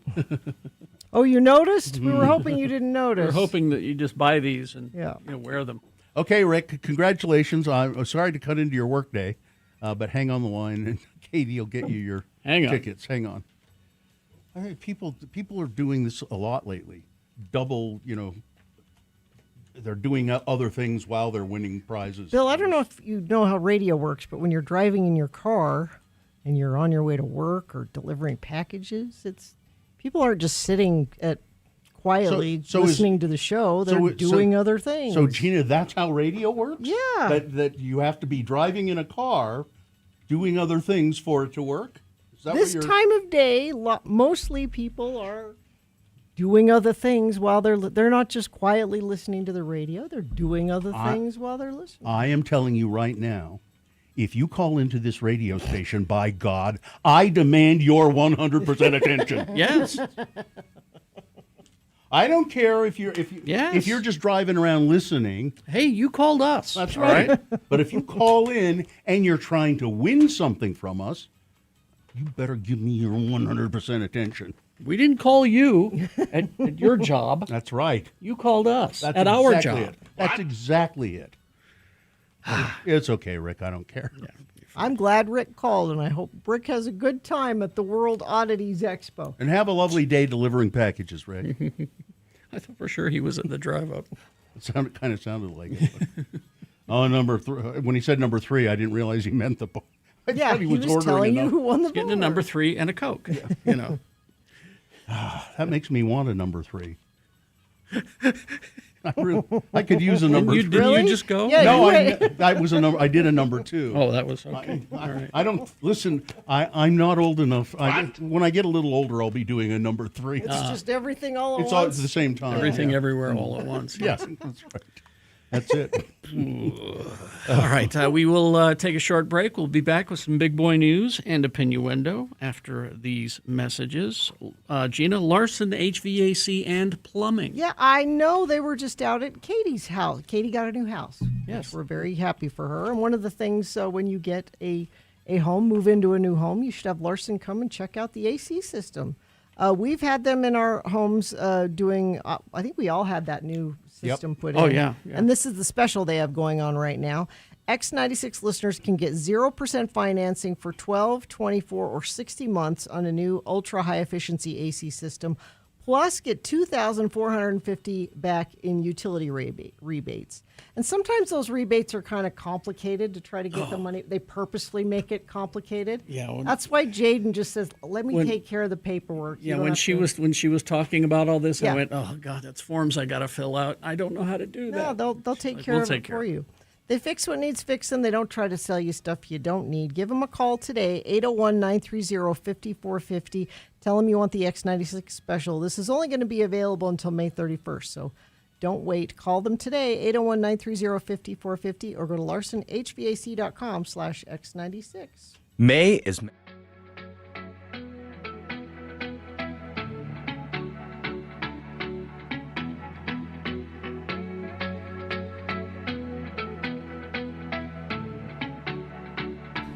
This one from Emily. Things that must go. My guilt. Allow me to explain. The year was 2008. I was a fresh-faced Mormon teenage newlywed whose older sister had landed her a sweet second job at a local coffee house. The first busy weekend I worked, one of our employees rolled up hungover or possibly still drunk and was subsequently sent home to sleep it off. I was new and we were short-handed. Up rolls an SUV, at the window rolls down to reveal the incomparable Gina Barberi. I was awestruck. So is She another orders Gina it. Barberi? She orders a drink. A latte, I believe, with an extra shot of espresso. Yes, that's me. Is that it? I take her order and proceed to produce my best hurried hot beverage. I pulled 3 perfect shots of espresso. I take all the time the growing line will allow to froth and mix. Make sure the lid is nice and tight. Stop her in. Out to the drive-thru window, I dash with a smile, and away she goes, a vision of local celebrity and grace. My older sister yells back from the front, "What are these shots for? Should I throw them out?" I forgot to put the coffee in her coffee. I waited all day. I waited all day for her return. I waited for a call to speak with the manager. I thought maybe next weekend she'll come back and I make her a drink on the house. But the call never came, and she never came. I'm now a grizzled 30-something ex-Mormon and mother of 2 with under-eye bags and an anxiety disorder. I now know how much that caffeine probably meant to you. I thought I ruined your day with a coffeeless coffee. It's haunted me for more than a decade. I am sorry, Gina. Please accept my apology. Allow me to make it up to you. Can I buy you a drink sometime? Maybe a pair of those fluffy socks you're so fond of. Thank you for letting me listen and for allowing me the pleasure of serving you an albeit inferior beverage all those years ago. Long-time listener, first-time complainer, Emily. How many years? 10. 2008. Oh my God!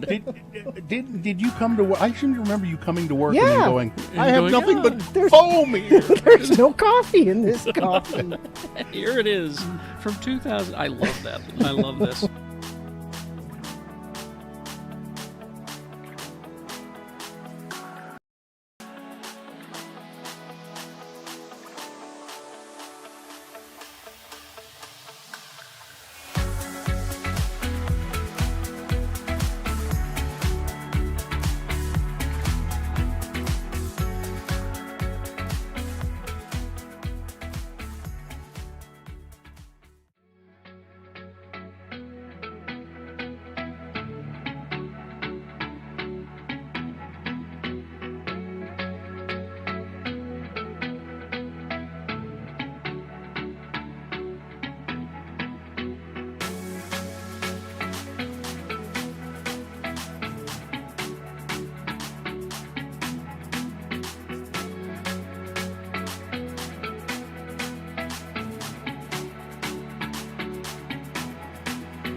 9:19, and it is time for Big Boy News and Opinioendo, brought to you by The International Rainbow Six Siege Esports Tournament, the Blast R6 Major, happening this weekend at the Salt Palace.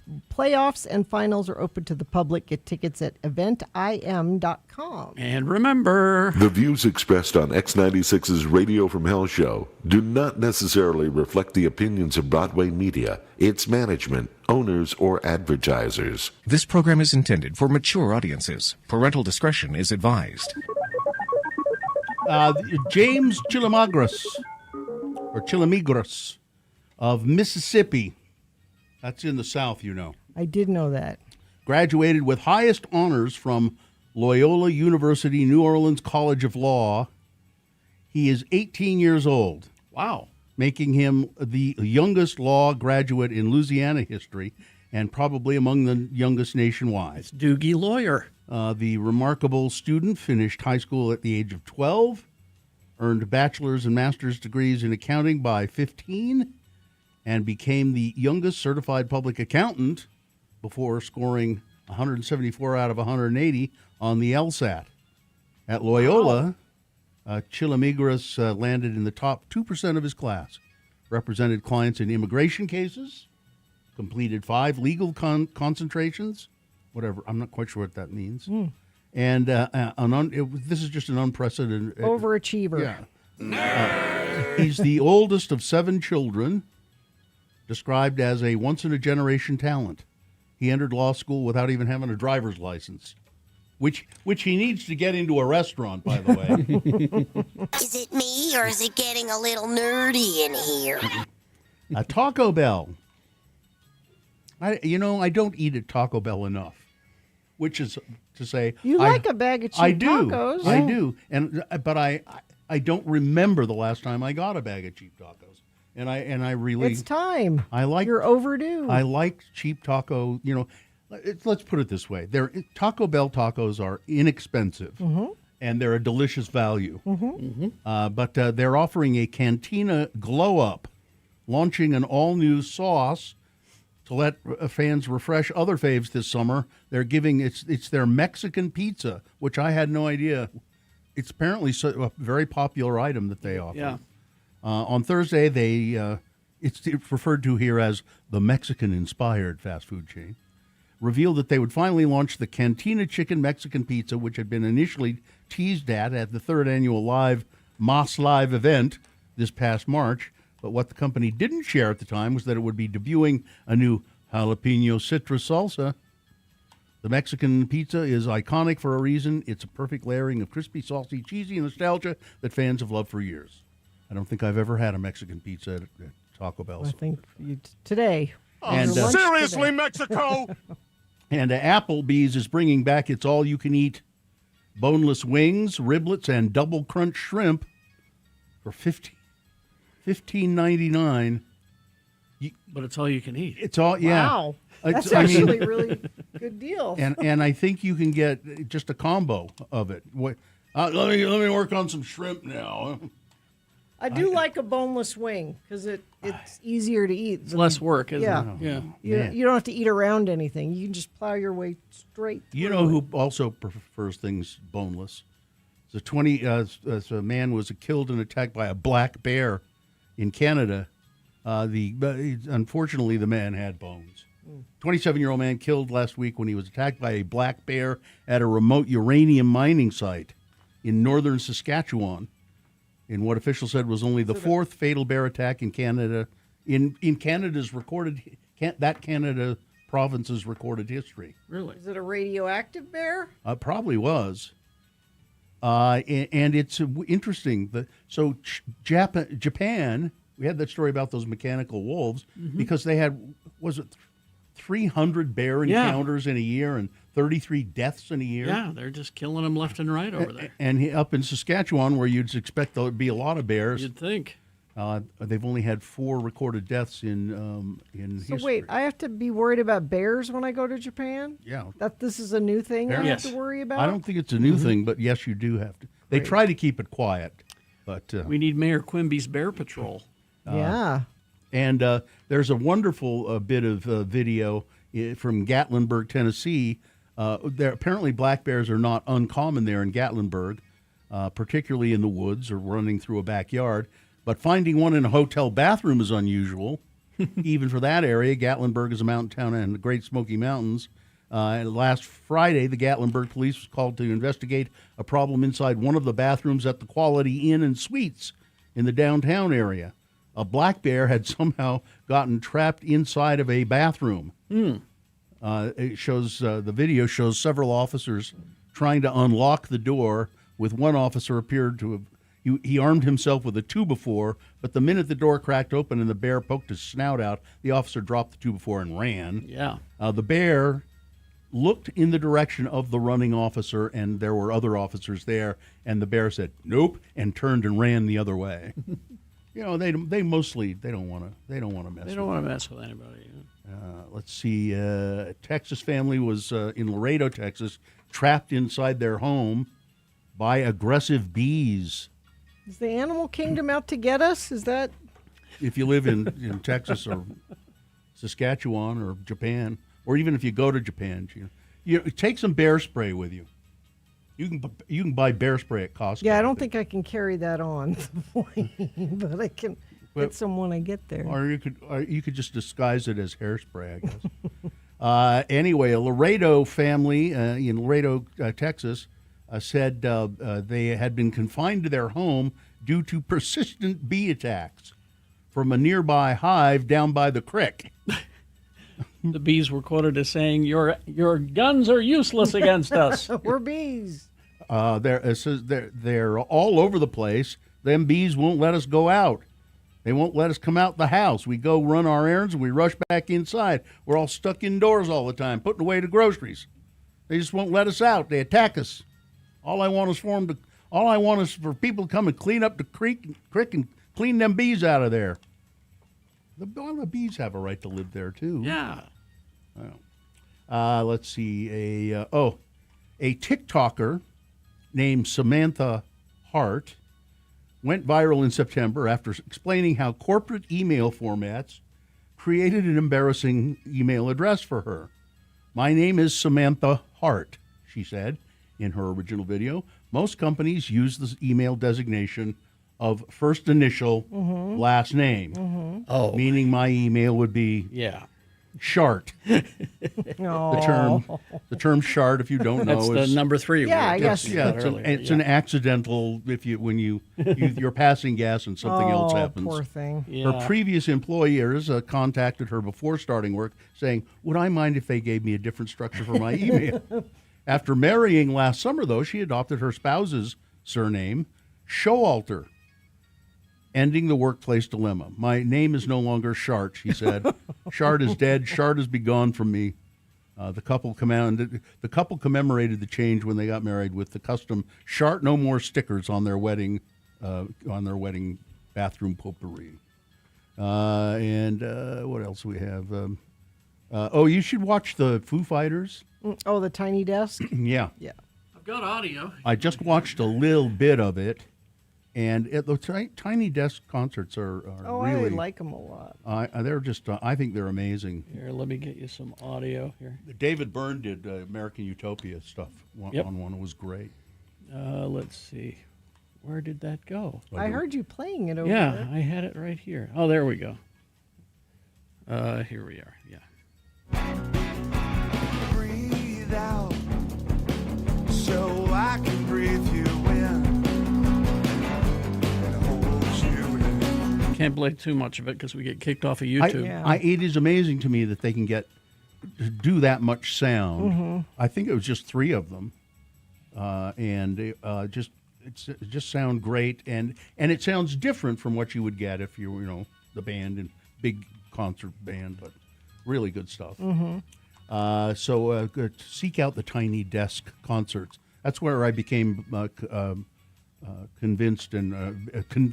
convinced that Post Malone was actually a real talent, because he's just superb on that Tiny Desk concert. Let's see, I'm just about out of stuff. How am I out of time here? No, you got time. Billie Eilish? Love her. She says, phones have a place at concerts, she has argued. She's in an interview with NME. Mhm. She said, "My generation and the generations below, we love to film stuff with our phones. Yes. All I do is film stuff and take pictures of everything all the time. I guess some people do it for clout or whatever, but who cares?" She said. "It's like you want to share what you experience. And for me, I mean, when I go to concerts or festivals, I would film every single minute of it. And you know what I would do? I would watch every single video that I took over and over and over and over and over and over until I had this audio in the crowd memorized. It's an important part of the culture, and that we are all on our GD phones, and it keeps us connected. It does." She's someone who's very in touch with what her fans like and Yeah. need, and because she's one of them. Yeah. Well, and she does. So, I mean, and I agree with her. I don't know why you would try and prevent people from using their phones to record stuff at concerts. I mean, it's not like you're going to get quality stuff that you're then going to you're sell not. to a record. Yeah. You know, it's for your own Where use. me, on the other hand, I want to take it all in. I don't You want want to to experience I it. don't want to be worried about, am I getting this in frame? Mhm. You know, That's why, I mean, I don't take a lot of pictures. Even when I'm on vacation, I don't take a lot of pictures because yeah, me too. I like to just experience it without that filter. And the Grammys will air February 7th, 2027 at Crypto.com Arena. Isn't that a poetic name? No, Crypto.com not even a little Arena. bit. Nope. In Los Angeles, with nominees revealed November 16th, 2026. November 16th is when they revealed the nominees. And the show's been on ABC on CBS forever. 50 years they've had it. Mhm. It's moving to ABC and will stream on Disney Plus and Hulu. All right. Weather. So the crazy wind, we're done with that. High of 74, sunny. Should be a really nice day today. Overnight low 49. Tomorrow 76. So we stay in the 70s for a few days. Looks like Sunday things get cooler. Chance of rain happening Sunday. They're even saying overnight snow, maybe Sunday night into Monday. Oh, that's just what the National Weather Service is that's saying. what I heard too, but we'll see. Thank you. Listen to Radio from Hell.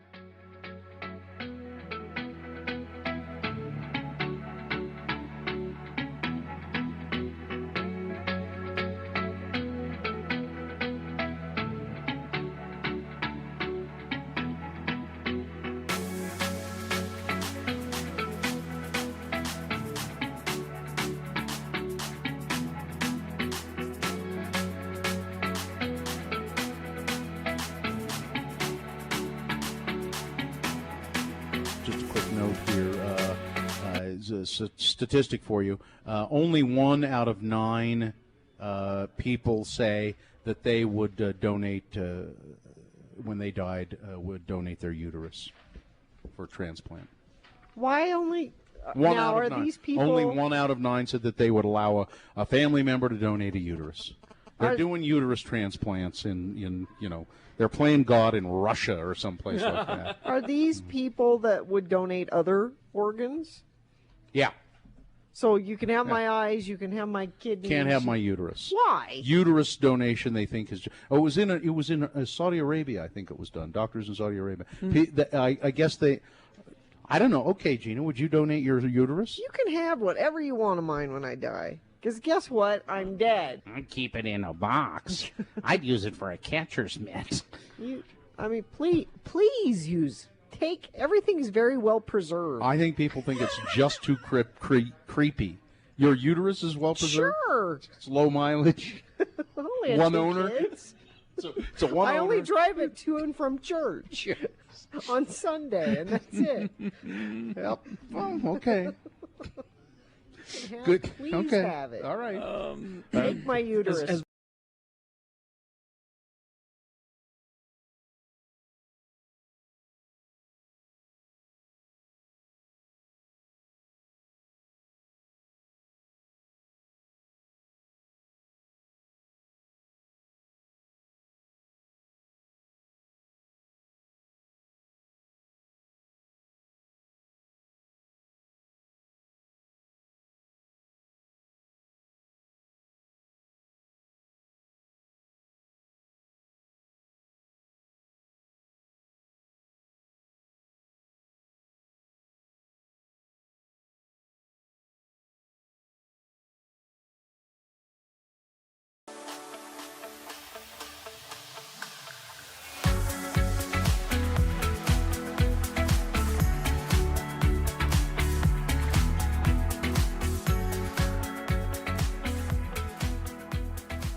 I have another email here from our friend Scrap Lady Chelsea. Is it of interest? It is. Okay. Email of interest. I read an email from her yesterday. Oh, I wasn't here, so recap that for me. I will, and it references yesterday. The main thing she was writing about was that she was listening to the show live when we were doing the Brooker's ice cream with the Donut Critic. The Donut Critic, and she said, and then I went to listen to my store of podcasts. I've been listening to lots and lots of your old podcasts, and it was one from like 6 years ago, and you guys were talking about Brooker's ice cream. Now I didn't, and she sent me a picture. I didn't remember this, but Carrie did. It was Glenn Beck and Mike Lee. Mike Lee eating, wearing tricorn hats, and having an ice cream challenge at Brooker's. The patriotic ice cream. I remember. And she said, "Isn't that weird? I was listening to that live, and then the first thing I hear on a podcast is that. It was kind of odd." But now she says, "Hey, all, I appreciate my emails being read to the masses. I don't listen live very often, but I have the x96.com/live on my phone, so there's a bit of a delay." Well, so you do. She does listen live, but there's a delay. Okay. Which is why y'all get emails the next day. And Nick at night, Nick, your buddy, Nick, your pal, he was wondering why somebody would go back so far and listen to old podcasts of the show like I do. He said, I don't understand. Why do you go back and listen to all of those old things? He says, well, I'm not the only truck driver friend of the program. I'm in a truck for up to 9 hours a day. And you can tell that whippersnapper Nick that old podcasts are better than being alone with my thoughts. Oh, I see. He will understand that. I literally can go a day without actually speaking to people. I prefer that, but being alone with my own thoughts, no, that's not so good. Yeah. On weekends, I don't interact with people either, just my cats. Speaking of cats, I learned a thing about horses today. And I'm trying to be like Gina, who's queen of the segues. Speaking of cats, I learned a thing about horses today. Thank you for that. So it says, many apologies, Gina. It's not a good feel story about horses. Oh. And I feel bad about that. Horses can legitimately get colic. Yeah. Oh, sure. Colic. It can kill them. The thing that affects infants. Yeah. So horses need to fart to get that pressure out. Yeah. If they don't, they can actually die. Yep. You'll see them writhing on the ground. I'm sure Carrie remembers this. Or they'll be kicking at their belly. Yeah. She sent 'Cause me it's painful. A video Yeah. of some horses, and she said you can see that they'll move their heads back and forth, because they're trying to dislodge that blockage. It's a big gas thing. bubble. Yeah, it's a essentially. thing. I thought that was fascinating. Yeah. And that's where she ends the email. Love you always, Scrap Lady Chelsea. And you'll have to, if you notice your horse is having that kind of problem, you just have to walk them, not ride them, but like just lead them around and keep them moving and keep them moving and keep them moving till they work all that out. Yeah, she sent me this video from PetMed, and it apparently in some instances they will do surgery on them if it's a really valuable animal. Their intestines can get all bound up and owning a horse sounds like an awful lot of trouble.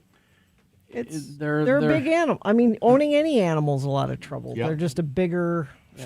But they're not low maintenance. No. Like that hairless guinea pig we had in here earlier. Graham, he's low maintenance. Yeah, that's a low maintenance pet. But horses are definitely high maintenance. Yeah. She had to pick up a few of his little poops off the ground, off the carpet here. Oh, she did? Yeah. She bent over and she's like, "Oh, there's a couple Cocoa Puffs down here." But it's fun. It's like rabbit pellets. They're just they little. dry and they dry so fast. It's like picking up a Cocoa Puff.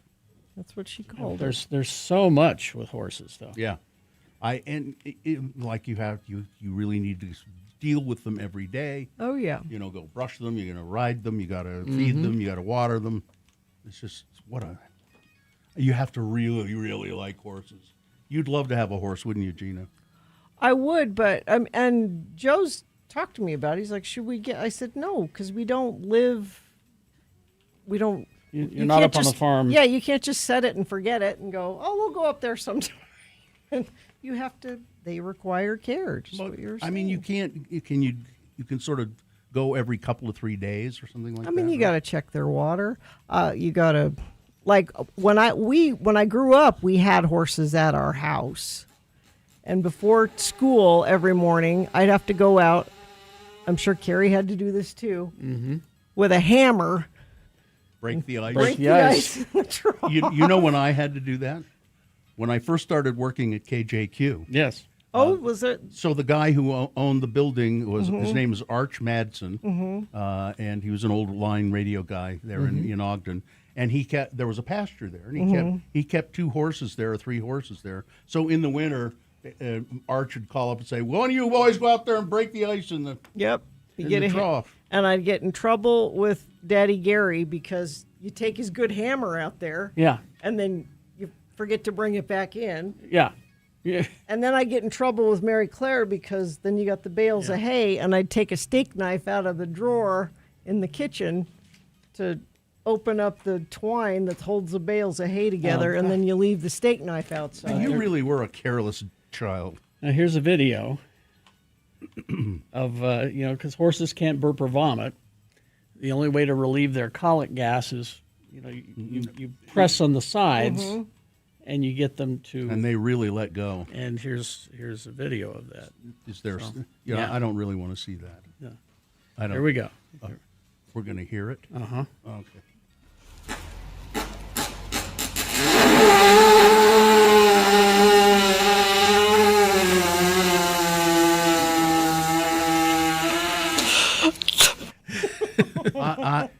I've done that. That'd mess you up, wouldn't it? No, I've done that. I've done. It's my horse farts. So you know what you need to do, Gina? You need to get a couple of horses and then hire a ranch hand. Yeah. And build them a little bunkhouse. Now, do you, either of you, take fart walks? Sure. After dinner? Just go out on the porch. I walk the dog. And you walk the dog. While you're out there. Of course. Yeah. Well. Yeah, you go out. I go out on the porch. It's the kind thing to do. Yeah, horse fart walks are way longer. Yeah. Yeah, I would think. That was something that Sue taught our nieces about, was the fart walk. And so that now wasn't. And now it's a thing. Yeah. That was not fake either. No, that was real. That was real. That was how long. That was a real. What a relief. Video. I felt good just listening. I to did it. too. Yeah. Just like, man, I wish I could. I wish I could. Yeah. Anyway, all right. We will take a break. We will be back after these messages and a song. Stand by. Salt Lake Brewing, Squatters. Yeah, Squatters. Now, so join me Saturday. This Saturday, I'll be from 11 to 1 at Squatters Bar. Squatters Bar, you say? Well, yeah, it's the grand opening of Squatters Bar, 3555 Constitution Boulevard in West Valley at the Valley Fair Mall. But it's not in the mall, right, Gina? You saw the building, right? Yeah, no, it's outside the mall. Yeah, it's a separate building, but right there on the property. Yep. I'll be there live from 11 to 1.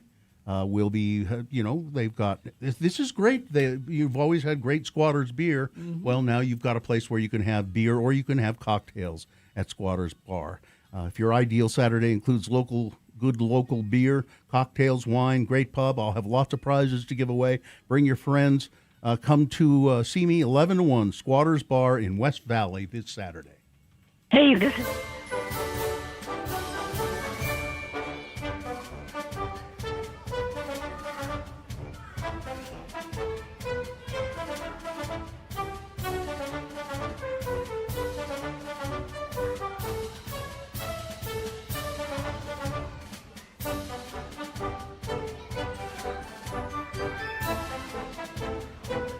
And writer for the Salt Lake Tribune. Before we went to break, we were in the news. We were talking about the redistricting situation.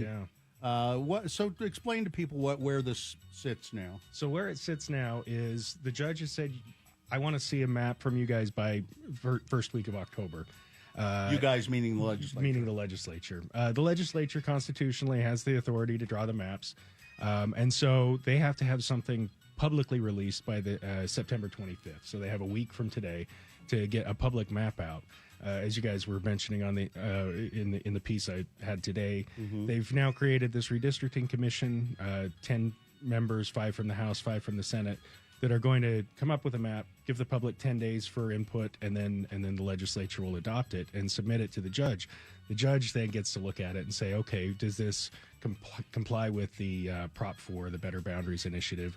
And if it does, that'll be the map for 2026. If it doesn't, then it gets a little bit messy, because then she can pick one that's submitted by the plaintiffs, the League of Women Voters and Mormon Women for Ethical. Can we relax a little bit because they have to follow those parameters? Well, I think the legislature still has said that they might go back to the Utah Supreme Court. On Monday, the Utah Supreme Court had rejected one of their appeals. The legislature was arguing that, well, if we're going to abide by Proposition 4, we have to create an independent redistricting commission. This is the commission that they disbanded when they repealed Prop 4. They've already done all this. They already did all of that, and nothing's changed. I mean, we're working off of the 2020 census numbers. There was all the public input. The independent commission submitted 3 maps that they could choose from if they wanted to.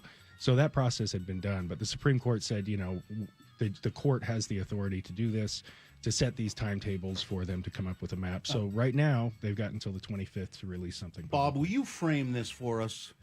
Frame this for us. Why is this important? Why is this important? Why is this important? What is this? What's the larger picture? Right. Well, the larger picture right now is that the Republicans in the House have a 7-seat majority. And so the 4 safe seats in Utah could turn into 3 Republican seats and 1 that's a swing district. Potentially, Democrats could pick up 1 seat, and that narrows the Republicans' majority, and that's why they're fighting this so hard. And it's also happening in this larger context of Texas redistricting to try to gain 5 Republican seats, California retaliating and trying to do the same thing to offset that, other states potentially getting into the fray. And who controls the House is important, because not only do you have then oversight authority, they can conduct hearings, oversight hearings of the Trump administration's agencies and so forth. They also have impeachment power, and Trump's been impeached twice. You can start articles of impeachment in the House. So if Democrats take control of that, it can really complicate things for the Trump administration and their agenda. So it's high stakes, obviously, but it's also the plaintiffs in this suit have argued from the start that because about 38% of Utahns voted for Joe Biden and Kamala Harris in the last 2 elections, that they should have at least 1 of the 4 seats. They should have some representation in Congress, and or at least a shot at winning one of these seats. So I think the maps that the independent commission drew back in 2021, in each of the maps they drew, 1 of the seats was at least competitive or lean Democratic. So it could be a Democratic pickup in otherwise red state Utah. Boy, I'm not quite sure what they're so worried about, because even though it's leaned a little bit Democratic, I almost guarantee it would go to Republicans. Before they redistricted, we had Ben McAdams, and we had Jim Matheson, and then we didn't. And Ben is keeping his powder dry right now, but people close to him say he's really interested in running again if there's a seat that he could potentially win. So there could be a return of Ben McAdams, I guess, if they adopt a map. We don't know what the legislature is going to adopt, obviously. I mean, they have a lot of latitude in what they do, but it's going to be up to the judge to look at the map and say, okay, does this keep counties and cities together?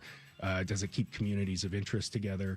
And does it disadvantage one party unfairly? And so those are the sort of the standards that she's going to apply, and they have to have all of this done by November 10th. I'm pretty sure that they know where I live, and they want my house They'll carve it out and to be in a district in southern Utah somewhere. That'll be the border. It's going to just be a little island around Bill's house. The other interesting thing about it, though, is right now we have 4 Republican representatives. If there is one that ends up in a blue district or a blue leaning district, which one is it going to be? It's sort of like Survivor. One of them's going to get voted off the island. Oh, let's see. Who do I hope? Yeah, Owens, maybe. It could be Burgess. So he's said he wants to run again. Celeste Malloy narrowly won her Republican nomination. So she could be on the chopping block. Before we run out of time, you're working on a piece right now about Governor Cox. About Governor Cox, because over the weekend he did the rounds on the This Week, Meet the Press, etc. Acquitted himself well, apparently. Yeah, he's been receiving a lot of praise for that, for the message, and his overall message is something that those of us who live in Utah and have heard it before are pretty familiar with. This "Disagree Better" mantra, but he's drawn a lot of praise. Yesterday, President Obama was speaking and said that he's a Republican, but even when he disagrees with people, he demonstrates that we can do it in a respectful way. The biggest critic actually has been Steve Bannon, who wants an investigation of Governor Cox and why he was the guy who was doing the talking. And he actually, and Bannon also took some shots at Mormons. He said Mormons need to, the fact that Tyler Robinson came from a Mormon community, it demonstrates that they aren't doing things right here. Really? I also understand that the chairman of the FCC has threatened to yank Governor Cox's TV show off the air. It's the Governor Cox Comedy Hour. Off the air. Sorry. Off the air. They're pretty sensitive right now about anything that they see untoward. All right, we got to take a break. Robert Gerke, Salt Lake Tribune. Is that piece published yet? This piece, the piece about Spencer Cox, should run this weekend, if not this weekend, Monday. sltrib.com. Thank watch you for it. Thank you, Robert. All right. Always good to see you. Thank you.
$9.53. Let's see. So, yes, our party. Yes. On the 6th? June 6th. Yes. 6th of June.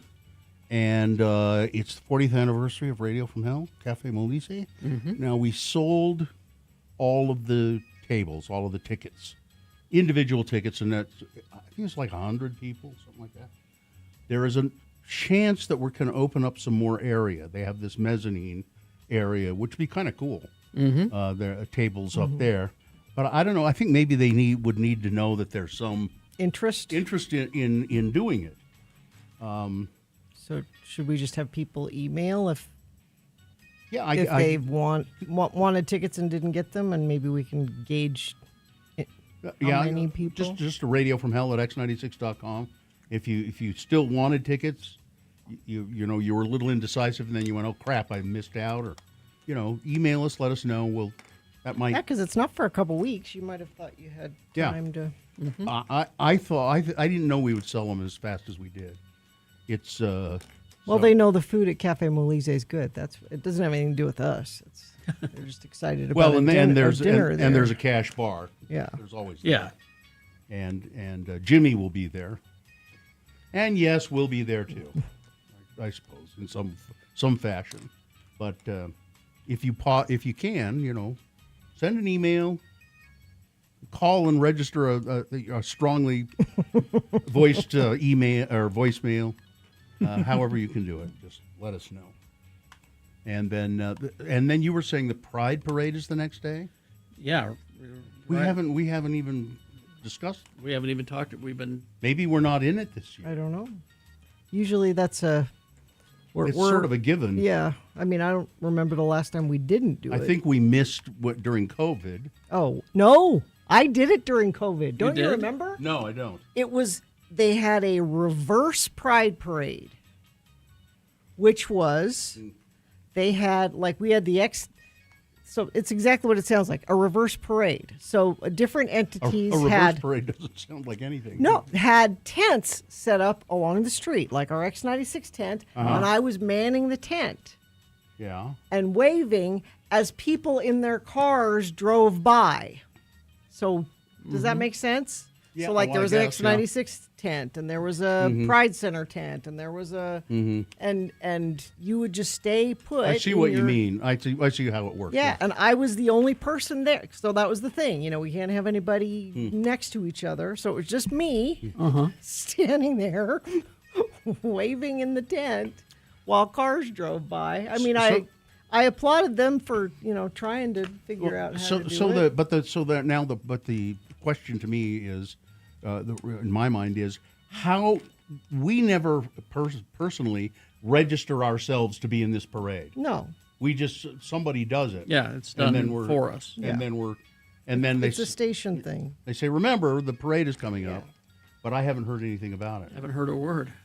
Well, it's a couple weeks away. Yeah. Maybe we won't be in the parade this year. I don't know. Well, I don't know. It'd be, the 40th anniversary dinner Yeah. the night before. Yeah. Kind of puts a cap on the whole thing, doesn't it? It's anticlimactic to be in the parade. Why is that anticlimactic? Oh, there they are. Again with them? Oh, it's them. Yeah, let's just make sure we don't run out of gas this time. Almost That did happen, Yeah. Was it last year? Spencer had to, on a scooter, Spencer got on a scooter and got us a gallon of gas. Fortunately, did we have a gas can or no? He bought He one. went and bought one. Yeah. Yeah. A resourceful man, that Spencer. Indeed. He's a super nice guy. All right. Oh, I know. I suppose I should have looked for the promo, shouldn't I? Yes. Oh, there it is. Let's do it. Ready? Mm-hmm. Is it wise to drink and vote for your boner at the same time? Is it wise to drink and play Beat Gina? Is it wise to drink and email your submission for Best Question of the Week to radiofromhell@x96.com? Make the wise choice. Drink and listen to Radio from Hell Friday morning here on X96. Oh, you're indicating that Jimmy's going to be here tomorrow. Yeah, that's kind, You Without- can only without saying it. You can only say Jimmy the Wine Guy so many times. I don't think you can say it enough. All right. Well, let's go. Fine job as always, Katie. Live long and prosper, bitches. Don't you know who I am? Woo! There she goes. Nick is next. Are you ready? Because a one.